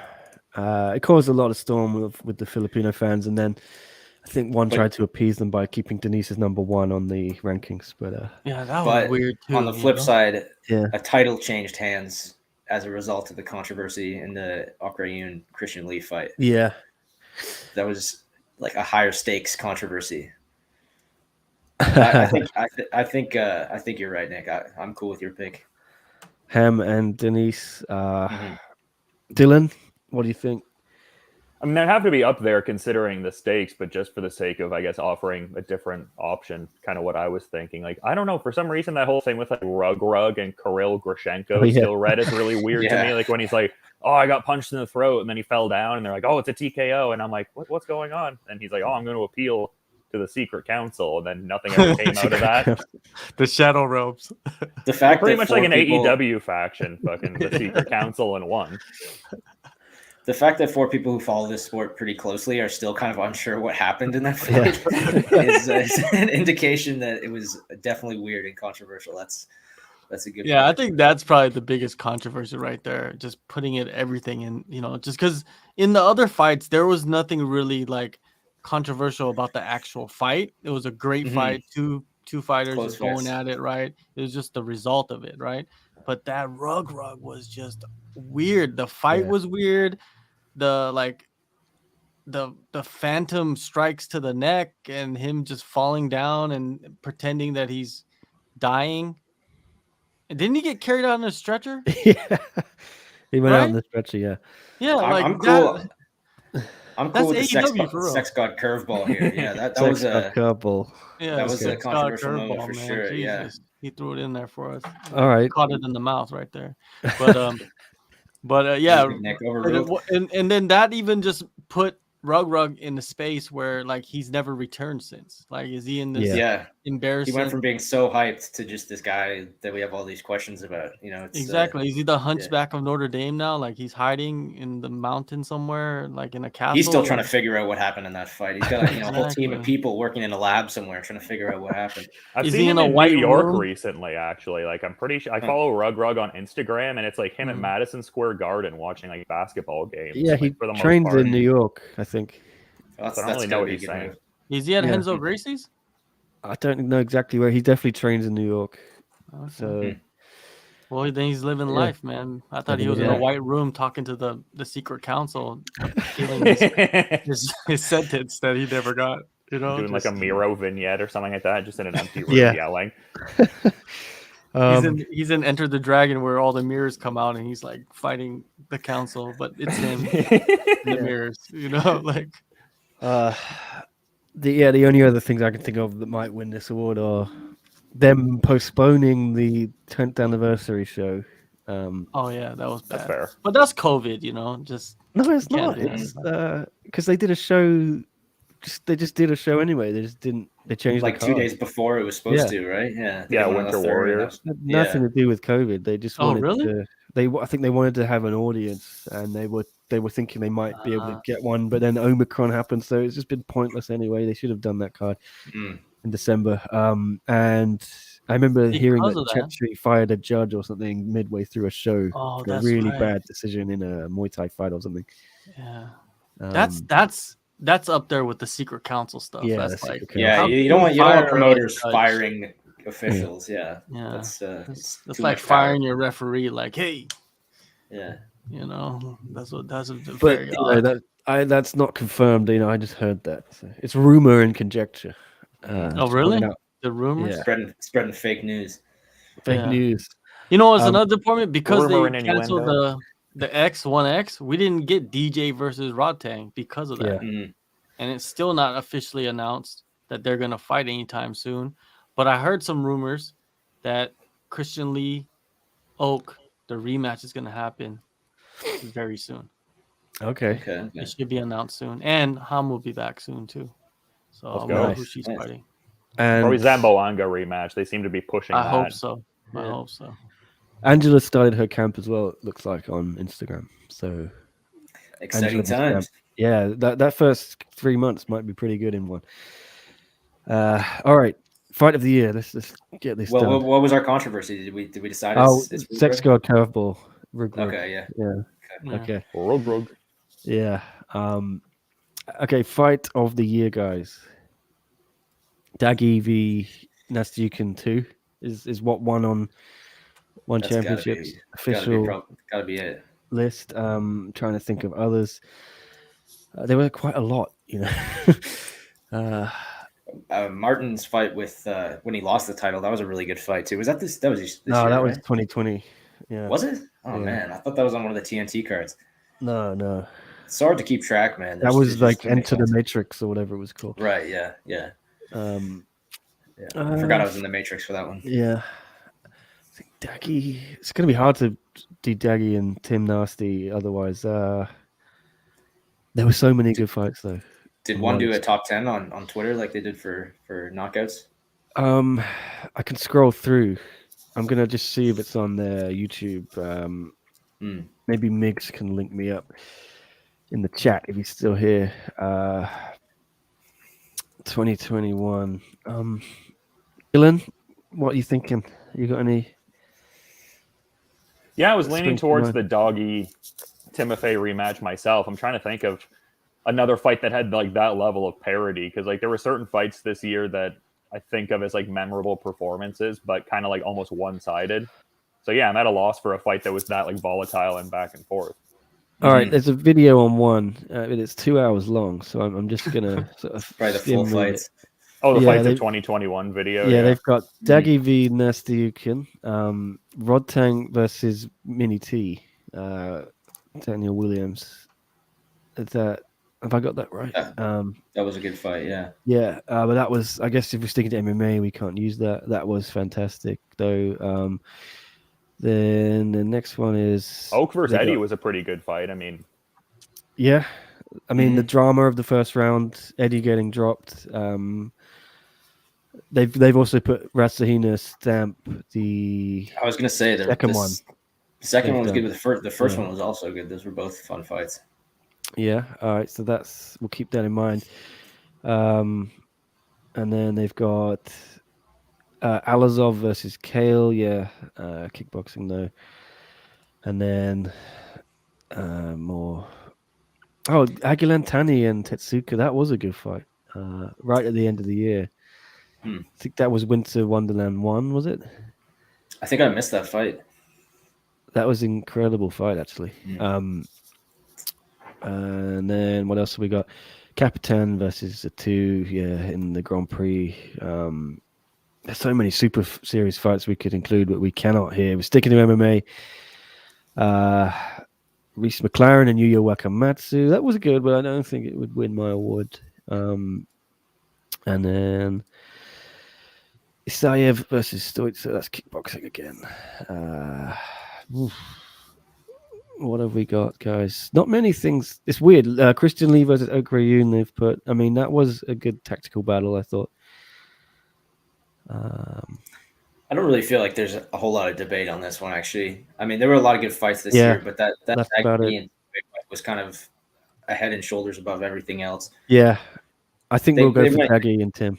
They went insane for that entire fight. Like there was no boring moment of that fight. It was like you said, Nick. It was one's answer to the Gaethje and Chandler fight. Yeah, that's it. It was a slobber knocker. I mean, they were knocking slobber. That's for sure. It's just weird because we watched all those cards together, a lot of them, guys, and there were so many times we were saying, "Oh, what a great fight that was," but it's sort of like none of them stood their head and shoulders above the other. It's just Daggy and Tim, and it's just the standard was so high for all those cards. I think relative to their skill level too, I think it makes it more noticeable because I mean, Nastyukin, a guy who's contended for the lightweight title, and Doggy was in the Grand Prix finals, so. I think like relative to their skill set and also the action that was generated, I think it makes it a good pick. Yeah, and the stakes too. Like those guys both really needed a win and probably would have been better served to be cautious and follow a really measured game plan to ensure they get the result they want. But they both went like ballistic from the opening bell instead and just put it all on the line. The stakes made that a really good fight too. All right, that's got it. Fighter of the year, guys. Let's just do it. Okrayun. Is anyone other than Okrayun going to get it for you? Adriano would have a good shot if he had fought more than once, but I don't think that win on its own, as significant as it was, I don't think one win is really enough to put you in that conversation. Okay, sex god. You thinking anyone else other than Oak Rayun for fighter of the year in one championship? Damn, I mean, yeah, I think Oak has to get the nod. I mean, the caliber of competition he beat, and just the fact that he put together the 3-fight streak. That's a good point with Moraes, though. I mean, that's a stellar victory. I mean, the best of his career for sure. But yeah, it'd be good if he had like a little bit more momentum to really like seal it. But yeah, John Coe. The Korean flag is waving invisibly in front of my face. I know you're going for. I'm a snake, right? Yeah. Anyways, Oak is there's no doubt who the fighter of the year is. Oak. Oak is the fighter of the year. He's the breakout fighter of the year. Like, there's so many things that can happen. I know the fight against Christian Lee was a close fight. It could have went either way. There's a lot of controversy in it, but still, he has the belt. Results that matter. If you go to his house, who has the belt? He does, right? So we'll see. Have you been to his house, John? Would he let you in? No, I don't even go to his city. Like, the last time I went to his city was when the UFC, when we were there. That's where he's in Busan. All right. Yeah. Okay. So that's the last time I've been there. Damn, maybe he was in the crowd at the gym. Stamp Vertex, I think, deserves at least some props for her good year. She doesn't. Yeah. She can't compete with Oak for sure. But yeah, another great year. She's a far second. Let's just say that. Yeah. Yuya had a good year. There was a bunch of fighters that had really good years this year, but just in terms of like, the results and the rewards. He's the champion now, like you said, John. That's hard to beat that. He was a nobody at the start of this year. I don't mean that in a bad way, but nobody had ever heard of him. And now by the end of the year, he's You know what we could do before we go? Did you give your pick, Nick? You said Oak, right? I said Oak, yeah. You know what we could do before we go? Let's put the 1FC.com on the board and look at all the champions, and let's predict who will be the champion by the end of 2022. That was read my mind, John. Did I? Okay, I just think that's a great way to go out, of the podcast. We like to keep them to an hour and a half, so we got about 5 minutes. One more quick award while we're here. Towel placement of the year. Oh God, that is. I'm gonna go with my man Drake Riggs. Yeah, unanimous. Unanimous. I've been training in the mirror. I'm ready for next year, for this year. I plan to be a contender with my towel placement this year. John, I know you've been hard at work too, showering a lot, drying off. I have. But been drying off with different angles. Different. Yeah, exactly. Different mirrors. Exactly.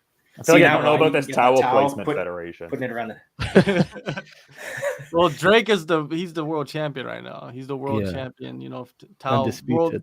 Undisputed world towel champion. You know what I mean?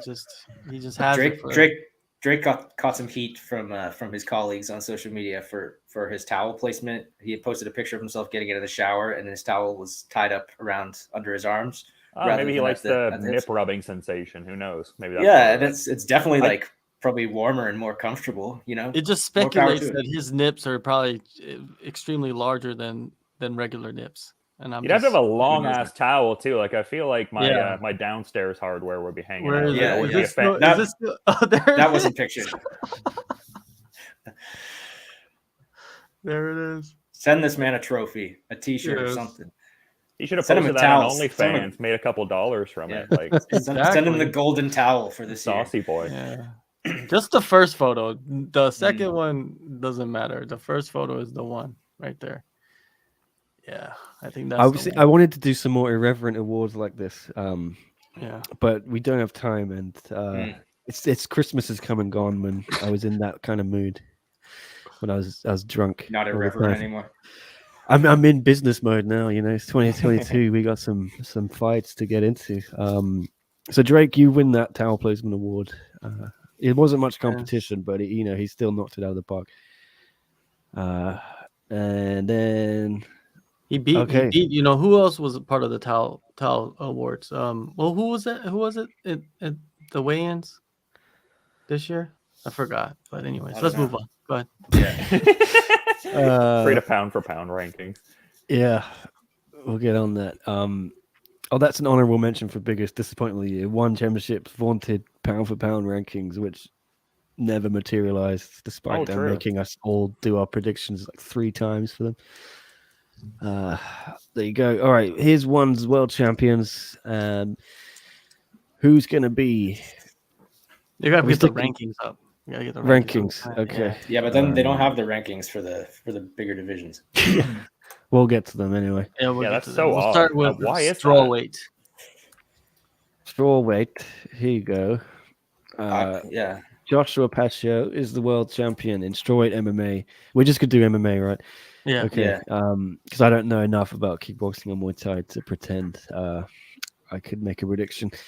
Josh Pacio is the world champion. Here's your top 5 going into the new year. I don't know if it looks like they've updated it. So Bokang Mastignane looks like he's going to get the next title shot. Isuke Saruta, who Josh just beat. Jared Brooks is the outlier there. I think he's fighting Hiroba Minowa on one of these January cards. So he could very well steal in and take that title shot from Bokang. So, who do you guys think is going to be strawweight MMA champion in when 2022 ends? We'll go to John first because it's his idea. I'm gonna say Jared Brooks is gonna be the champion by the end of 2022. Seconded. Yeah. I Dylan, agree. do you think Joshua's going to fend off these challenges or what? You know, I could see the Monkey God claiming some gold this year. I got to tell you, I kind of favor Brooks as well. Okay. Look at that, unanimous. I'm going to rock the boat a little bit, and I'm going to say never I'm going to say Josh holds on to it. Dang. Yeah, Passion. the passion. What do you think? He loses it and then he gets it back, or he just holds on to it? I think he'll fight Bokang next and win the decision there. And then I think, Jared, they're going to do that, aren't they? That's the fight, isn't it? I think one of Jared and Josh is going to do it. But I'm just going to back Josh because he's always like the underdog and he's always counted out.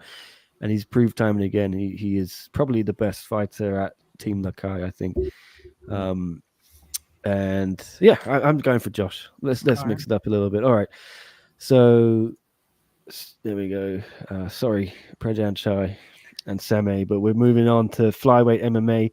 Adriano Moraes is the champion. This is a very interesting division, guys, isn't it? You got DJ still ranked number 1. Yuya Wakamatsu is lurking, probably going to get the next shot. Although Kairat Akhmatov did just beat Danny, so they've got to update these rankings at some point. Surely Akhmatov is probably going to go in. I'd actually bump DJ down because he's been pretty inactive, not for his own fault, but I mean, he was going to do this Rodtang fight. So I think if you're not going to take an MMA fight, get out of the way, let Yuya and Kairat, one of those has got to get the next shot. So, but guys, the question is either of them good enough to beat Adriano? Let's start with Tom Taylor.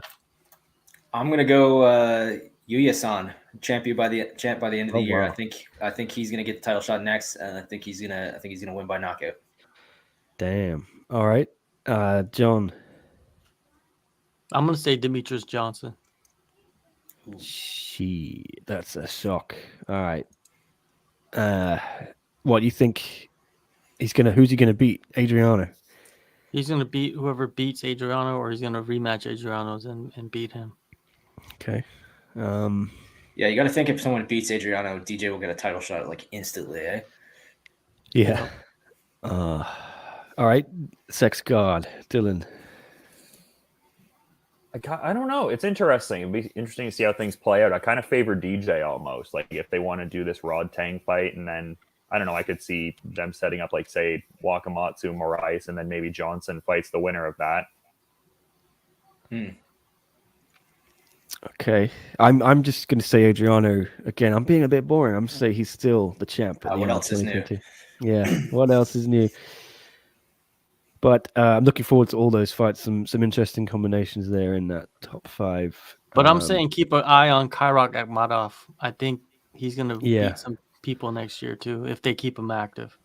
So we need to keep an eye on him. He has that style. Yeah, he's always winning, man, and he's like one championship OG too. He's been around forever. Yeah. Yeah. I think he's going to be DJ's next opponent, and they will do Yuya v Adriano next, and the winners fight the winners. Yeah. Okay, let's go. Bantamweight MMA. Finally, this is the hard one right here. Bibiano Fernandez and John Lineker. We are believe they're going to fight eventually. So we start with that, I guess. And then we reckon that might be in March. I don't know. And then you've still got some interesting people now in that division. They haven't updated his rankings, but you're going to imagine Kwon Won-il is going to go in. You're going to imagine Stephen Lohman's going straight in. He just beat Yusuf Sadulayev, who's ranked third. You're going to imagine Fabricio Andrade might bump up. Kevin Benelon's going to go down. There's a bunch of names circling. There's blood in the water, guys. Bibiano, if he beats Lineker, he's going to have a busy year anyway. But who's champion? Dylan, we'll start with you. I favor Bibby. I think he'll still end up being champion. I favor him over Lineker whenever they are supposed to be fighting each other. And yeah, I don't know. I could see him still being the bantamweight king by the end of the year. Okay, John. Man, I have to agree with the sex god. You know what I mean? Because just Bibiano's he's like a 5-tool athlete, like a 5-tool fighter, right? He can pretty much do anything. And he's beat the bigger guys, you know what I mean? The faster guys, the more athletic guys. And it doesn't seem like he's slowing down much, but he has been out for a long time. And heading in there with a lot of so-called ring rust against John Lineker, if he gets started too late, he could get cracked.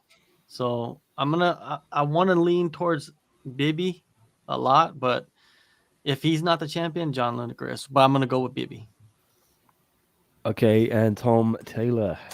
Yeah, I'll just echo these two guys. I think Bibby as well, with the small caveat, as John said, that, he is riding this huge layoff. He is getting older. He's in his late 30s, I think. I mean, there are some variables to consider, particularly against a guy like Lineker. But I think it's just hard to argue with what Bibby's done. He's already beaten so many great guys. He's been beating guys forever. I mean, why would you predict that he starts losing now? I think he keeps the belt this year. Okay. I want to be controversial, rock the boat a little bit. I think Bibby, I'm backing him to beat Lineker. Just use all of his smarts to frustrate Lineker, grind him down, keep it on the ground, try and nullify Lineker's power, tire him out. And then if he survives that one, I think, they're going to have to let the division play out first as well. So he may not even fight again in the year, at least. But if he does, he's going to have plenty of challenges here. Like I said, Andrade, Lohman, Kwon. I think Bibby is smart enough to handle those guys, just with his experience. So I'm going with Bibby. But definitely another of these divisions, they look so interesting this year. One is really starting to stack out some of these divisions. This bantamweight division looks really interesting. Mm-hmm. But Bibby is only a couple months away from 42. Yeah. Right, yeah. Okay. That's the age right there. I thought he was like 37 or something. That's significantly older. That's the age when guys start losing. So this is going to be an interesting year for him. Yeah. Maybe he has that Glover energy, though. We'll see. But guys don't seem to age as well in the smaller weight classes. You have a lot of like older heavyweights and light heavyweights than you do. I don't know why that is, but you don't see like, bantamweights and flyweights performing into their 40s the way you do at heavyweight and light heavyweight. Probably like regression of physical attributes, I would guess, just like not the same reflexes, speed, etc. Mm-hmm. I mean, I would think, but. Mm-hmm. Yeah. Well, Tanley, we didn't see him fight at all in 2021. Not his own fault. That fight with Gary Tonin got put off bunch of times. It looked like it was going to happen finally in December, but it didn't. Like we said, 10th anniversary show was postponed. So Tanley and Gary Tonin will eventually fight. It's going to happen in March, maybe. And then you've got guys lurking though in the water. Kim Jae-young specifically is he's going to fight Tang Kai in January, I think. So Tang could even put himself in the conversation. But who do you think, guys, will be featherweight MMA champion one end of the year? We'll go back to John. Man, this is a tough one. I'm going to say Gary Tonin. I just think that if he gets a hold of you, and if he gets a hold of any of these guys in the top 5, he will drag them into deep water and just submit them without much problems. I think his grappling is just such a high level. It's just, will he get cracked before that point? You know what I mean? Will he play around on the feet against guys like Kim or Tan Lee or even Martin Nguyen? Because all 3 of those guys, even Tang Kai, if they crack Gary hard, like Gary's gonna get knocked out. It's just that Gary, if he goes in there with that focus of like getting to the ground right away, because we seen him against Shinya, he tapped out Shinya pretty easily, and Shinya's really, really high level, right? And I don't think these guys are up to that level of grappling. So I'm gonna go with Gary Tonin. Okay, Tommy T, Gary Tonin or Tan Lei? Yeah, I'm saying the champ keeps the belt this year. I think he's he's good enough. He's a good enough striker and tough enough that he can kind of deal with any of those guys on the feet. And I think he's just smart enough to not take any insane risks against Gary. If that matchup happens, I expect he'll have a really, kind of clever, regimented game plan. So I think no matter who he ends up fighting this year, whether it's Gary and somebody else or just Gary, he'll end up retaining the title. Dylan Bowker. I think Gary Tonin is going to be holding that belt by the end of the year. I think his striking has been coming along on a fight-to-fight basis. And, I mean, obviously, as you guys just said, his submission game is at a very elite level. So, yeah, I mean, it's a great division, though. I mean, there's a lot of stellar contenders. Tan Lei is a great champion right now. But ultimately, I do favor Gary Tonin. Ooh, okay. Yeah, I'm so on the fence on that fight. I really cannot predict it. I think Tom and John and Dylan, you're all making great cases. This is it's so tough. I love both guys. I've interviewed them a bunch of times. I respect the hell out of both of them. It could go either way, if Tan catches Gary, if Gary gets a hold of Tan. I think they both know that. It's on a knife edge, that fight. So I'm just going to lean slightly to Gary Tonin. I think if he gets him down, is Tan Lei going to be able to stop getting submitted, or is he going to be able to be effective? We saw Gary just frustrate Matsushima for 3 rounds, pretty much. I mean, Tan Lei couldn't have a better training partner to prepare for it, though, with Ryan Hall. So I'm just going to go for Gary, but then I think there'll be a rematch if they do. So, I mean, I'm officially 50-50, guys, on this. I cannot split. Gun to my head, though, I'm going to say Gary Tonin. Okay. But, it could flip-flop back and forth that between those two guys. And I then think Martin Gary Yang. also, he's been staying active throughout this whole time, right? Like grappling.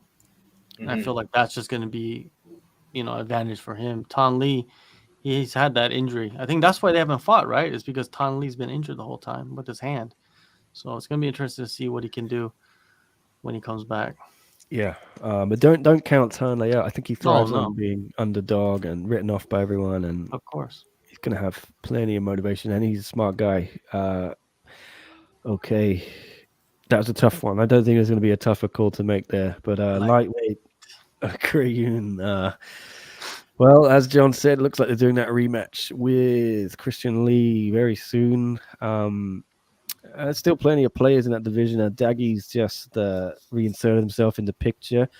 Shinya Aoki's still hanging around. Lapicus, don't know what's going on with him. After the no contest with Eddie Alvarez can always be thrown into the mix with one win, I think. Timofey on the way down, a couple of losses now. Who do you think, guys, though? Tom, we'll start with you. Christian Lee? Yeah.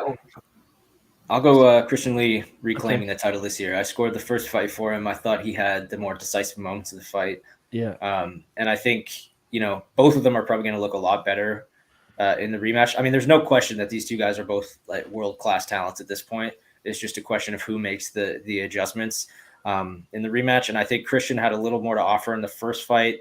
If he comes in with even more to offer this time around, he should. I think he'll probably get the belt back. I'm not sure how, but I favor him to win that rematch. Okay. John, how do you see that rematch going? Is there anyone else who can maybe take the title off Christian or Oak? There's 3. Well, you always got Shinya, stalking around the perimeter of the lightweight division. But I'm going to say Oak keeps the title, even though, I feel like Doggy or Christian Lee can beat Oak. I just think Oak just has it right now. I think he could be a champion for 1 more year, and then after that, it's going to be, really tough for him to keep it to himself. But I'm just going to ride with Oak, man. I rode with him all year. I'm going to ride with him this year, too. All right. And Dylan?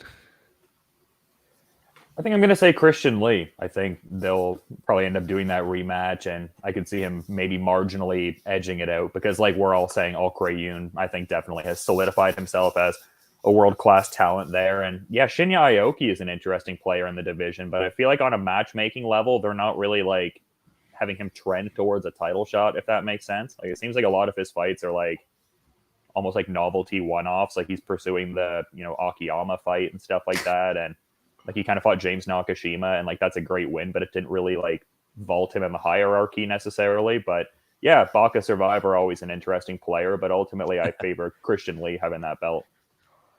Very well said, man. Sexyama. He's going after Sexyama, and you next. Who isn't going after Sexyama? Yeah. That promo was hilarious, though. That like post-fight thing that he did where he's like, say something, you fuck, and just like pointing at him and whatnot. I'm just like, let's go, Shinya. Yeah, it's tough. I think Christian and Oak might just trade the belt back and forth for a few years. They're both quite young, Well, certainly Christian is. But Oak's only 30, is that right, John? Am I? Something like that. Yeah.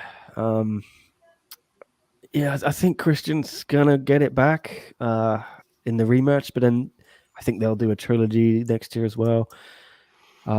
It's so hard to split those two guys. I'm just gonna give Christian the edge in the rematch, and then I think they might try and move on from Oak and Christian and get Christian that big win over Eddie. They need to do that now or never, right? I think Eddie's time is coming up. I don't think he's got many years left, and they want to give Christian that rub, I think, from Eddie. So I think Christian's gonna edge Oak in another 5-round kind of split decision thing, and then I think they'll leave that fight alone. So I would say Christian will be end of the year the champ. Just what I think, but it could go either way. The first fight was so close, but they don't have rankings like Tom said for welterweight, middleweight, light heavyweight. You want to go into those guys or what? I feel like we can kind of gloss over middleweight and light heavyweight because there's only 2 fighters in those divisions and they're both the same guy. So let's go right next door, right there. Let's go to atomweight. Yeah, let's stick with the actual rankings for now, maybe, and then.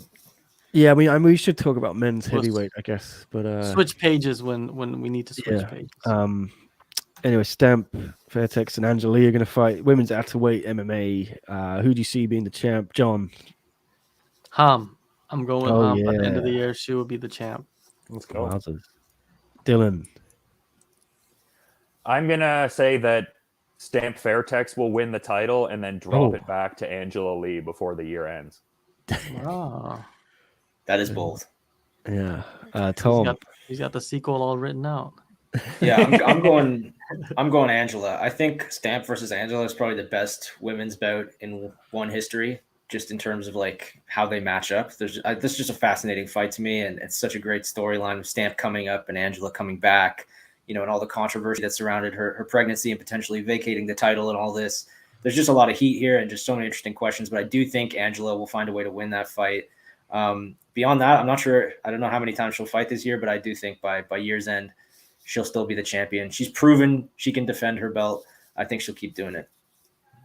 Yeah, I think Angela's going to be busy next year. I think if she beats Stamp, I think she'll beat Stamp, and then I think they'll do the winner of Denise and Ham's rematch against her. And both of those will be interesting. I can see her fighting all 3 of those top 3 by year's end. I'm going with Angela, though. I think she got a lot to prove. A lot of people have been talking shit about her. She thrives off that. Yeah, going with Angela. But I'm looking forward to all 3 of those fights. And, I wouldn't be surprised if Denise or Ham or Stamp beat her. I'm really enjoying this division right now. But, going with Angela. Not a very bold prediction, I'm sorry. Damn, we got a little Angela Lee fan club over here. Yeah. That's no secret, man. No secret. I'm a fan of Zhang Jingnan as well, and I think Zhang Jingnan will be the strawweight champion by year's end. But she's got a fight coming up end of this month against who is it? Ayaka Miura. Yeah. So that's the first test, guys. But do you think anyone else in that division can stop the Panda if Miura doesn't? I'm with you, Nick. Tom's with me. Okay. Dylan. I don't know, like in the sense of like outright becoming the champion, but I think Meng Bo is an interesting addition to the weight category with her transitioning to straw weight for this next one. Okay. We were talking John. recently about that, how it's strange that more straw weights aren't moving up, or atom weights rather aren't moving up, because I mean it's like a total shortcut to the title. Look at Meng Bo; she should win one fight and get a title shot. Yeah, that's what I'm saying. So you telling me, it's amazing. But you telling me there's not more atom weights than one who could move up and beat somebody like Michelle Nicolini or Tiffany? Of course they could. They could do that and get a title shot right away. So I'm surprised more people aren't doing that. That's a good pick, Dylan. All right, John. I'm going with Dylan. I think Meng Bo outright, she will be the champion. Okay. Like I think she goes in there and wins their next fight, probably fights for the title after that, and beats whoever is holding the title. I'm actually going to change mine. I'm making a bold ass prediction here for 2022. The strawweight champion of the year will be Angela Lee. I think she'll go up. She'll defend her belt against Stamp, and then she'll either do the winner of Denise and Ham, and if she wins that, she'll close out the year with the trilogy with Jingnan, try and become champ, and then she'll vacate that atomweight belt. So here's another bold prediction, actually. The champ at the end of year in atomweight will be vacant. Okay. Well, here's a follow-up prediction. If Angela Lee has that kind of year, I mean, she's a shoo-in for fighter of the year, wouldn't she be? I mean, coming back from her hiatus, winning defending one title, claiming another. Yeah, that's it. I don't think she beats Stamp. I'm just telling you right now. Damn. When women come back from pregnancy and fight again, there's not many that are successful, like in their first fight at least. No, I'm not touching that one, but she is a real life superhero. Don't forget. So she does ignite the world with hopes, dreams, and inspiration. Yeah. Well, that's all good, but that all of that doesn't matter when you're in the cage and fighting someone that wants your belt. Especially wants to unleash greatness on you. Exactly. I'm gonna have to close my doors. Well, I guess welterweight. I don't think anything's happening there. So Abasov, I think let's just say by default. And he is a good champion too. I think even if there was more action in that division, a lot of people would probably give him the nod. He's probably going to challenge Derrida, to be honest, for middleweight belt. So that's that. I think Derrida will be middleweight champ by the end of the year. Here's my bold prediction for that. Derrida will beat Abasov, and then he'll vacate the middleweight belt. He will go for heavyweight, and then Ong La will steal in and win back the middleweight vacant belt. That's my bold prediction. I think that's in the works right now. I believe that's in the works right now as we speak, to be honest with you. I think they're going to want to find a way to get a belt back on Ong, whether it's light heavyweight or middleweight. Derrida will vacate one of them. Makes more sense to do middleweight, I guess. And that's a good way of doing something with Derrida and Buller at the same time too, killing two birds with one stone. Yeah, and I don't want to see Ong against Derrida again. I mean, I don't see any way Ong can win, and that's no knock on Ong. I just think his jiu-jitsu is never going to be good enough to beat. Just stylistically, it's just not an exciting fight. For Ong to take. Yeah, and he showed improvements. Yeah, I mean, in the second fight, he showed a level of improvement, but not to the scale where you think like a third fight would be necessary, I guess. Yeah. Mm-hmm.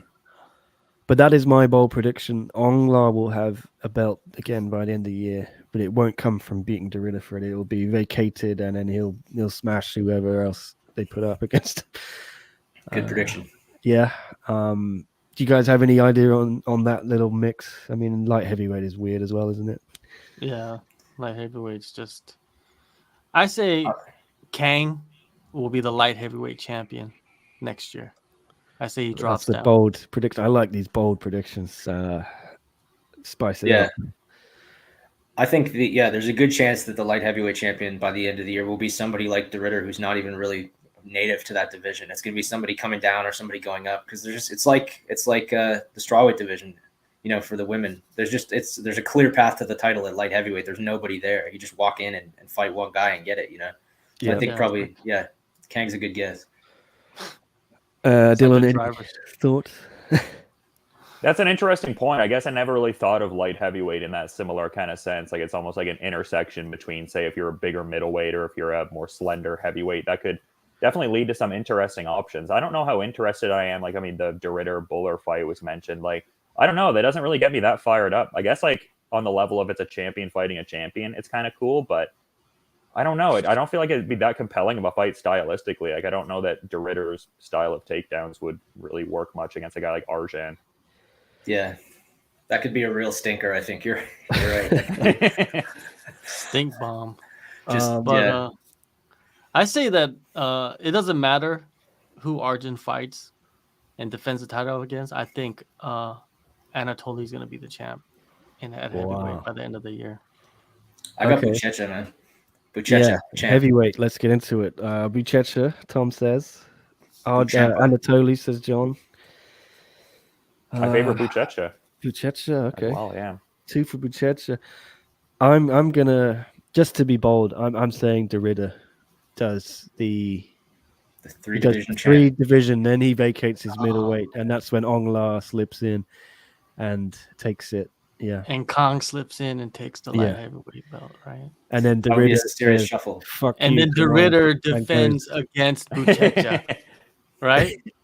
Yeah. And then I think that's actually stylistically, that's a good fight. Yeah. To be honest with you. Nick, you've got it all figured out. Are you sure you're not, working for one behind the scenes? You're the puppet master over at one, just orchestrating everything. You're part of the secret council. Yeah. He's got his hand up. He's got his hand up. You know what? His ass. You know. It's just the name of the game. Let's be bold. Let's have fun with these predictions. We'll revisit them on our year in review next year, and we'll see how stupid I was. We'll all look like idiots, I'm sure. Yeah. But we've nearly gone 2 hours, so let's get out of here. I want to say thank you to everyone in the chat who's been watching and commenting. Say thank you to Tom Taylor, John Honko, Dylan Bowker. Plugs, guys. Dylan, this is your second appearance, your first full-length appearance, I think. Well, you missed the beginning, but it's been a pleasure. Where can everyone find you? Yeah, a meaningful chunk. But people who don't know Dylan Bowker, where is Dylan Bowker? What does he do? Where can they find you? Yeah, well, if you want to check out some of my MMA media work, you can find that at My MMA News, also The Scrap, like predominantly that, Cage Side Press. I also have stuff on at Dylan Bowker on Twitter, Dylan James Bowker on Instagram, all that good shiz, you know. Okay. John, what you got coming up? I got a gang of interviews coming up. I just put out a good interview with Eric Nixick talking about the leaked footage of Cyril Gane and Francis Ngannou and what his thoughts are about that. I think that's the whole dynamic is funny to me, that even Cyril Gane's coach is calling Francis Ngannou a fucking liar and all this shit. That was just wild to me. But anyways, we did the interview. But I got a bunch of interviews over at the All-Star. Go over there, go subscribe to their YouTube and follow me on Twitter, Facebooks, Instagrams, and Getter. Is that what it's called? The Getter? Over there with Tito and Leon, yeah. I'm on there. Hit me up on there. James MMA. It's all the same thing. So it's all good. Tom, what do you got coming up? Where can they find it? Yeah, I mean, find me right here on the SCMP MMA. Things are about to ramp up in this wonderful sport we all follow. A lot of big cards coming up in the next couple of weeks, so there'll be a lot of interviews coming from me. It's gonna be good. Yes, and we'll be back with Fight Companion next week for, what's it called? Heavy Hitters World Championships, first show of 2022. Great card. Looks really fun. Some interesting fights. I'm sure we'll do some preview interviews, like Tom said, and some post-fight interviews. We've already lined up a bunch straight after the fights. And probably do a preview with Chris on Thursday and next week. We'll see, guys. Gonna try and get the podcast going this year. So just want to thank all these lovely guests though for their time, and it's always appreciated. We got UFC as well, first card of the year. Who's on that? Sorry, isn't that Giga Chikadze, Calvin Kattar, that card? Yeah, yes, sir. That's a killer fight. Yeah, they announced the that March pay-per-view looks pretty good, doesn't it? Mhm. Oh yeah. Holloway, Volkanovski trilogy rematch. Stan Yerling, Stan Yerling, Jan Sterling. Stan Yerling. Yeah. Sounds like So I'm just telling you, different it's guy. gonna be the year of the Just do a rematches fusion and dance. trilogies in the Yeah. UFC. That's what we're gonna see all years. Rematches, trilogy, rematches, Yeah. trilogy, and in the same year, like somebody will rematch and then do the trilogy. I think that's what this year is gonna be about, and it's gonna kind of, I don't know if it's gonna suck because some of the trilogies Repeat I or don't wanna revenge. see. Yeah. Well, I'm going to try and get a podcast going for Tuesday as well, maybe to talk about some of the news. We'll see, but we'll definitely be back for sure on Fight Companion Friday next week. So yeah, thanks guys. Coming up on 2 hours, so thanks for doing it. I really appreciate it, and we'll see you all next time.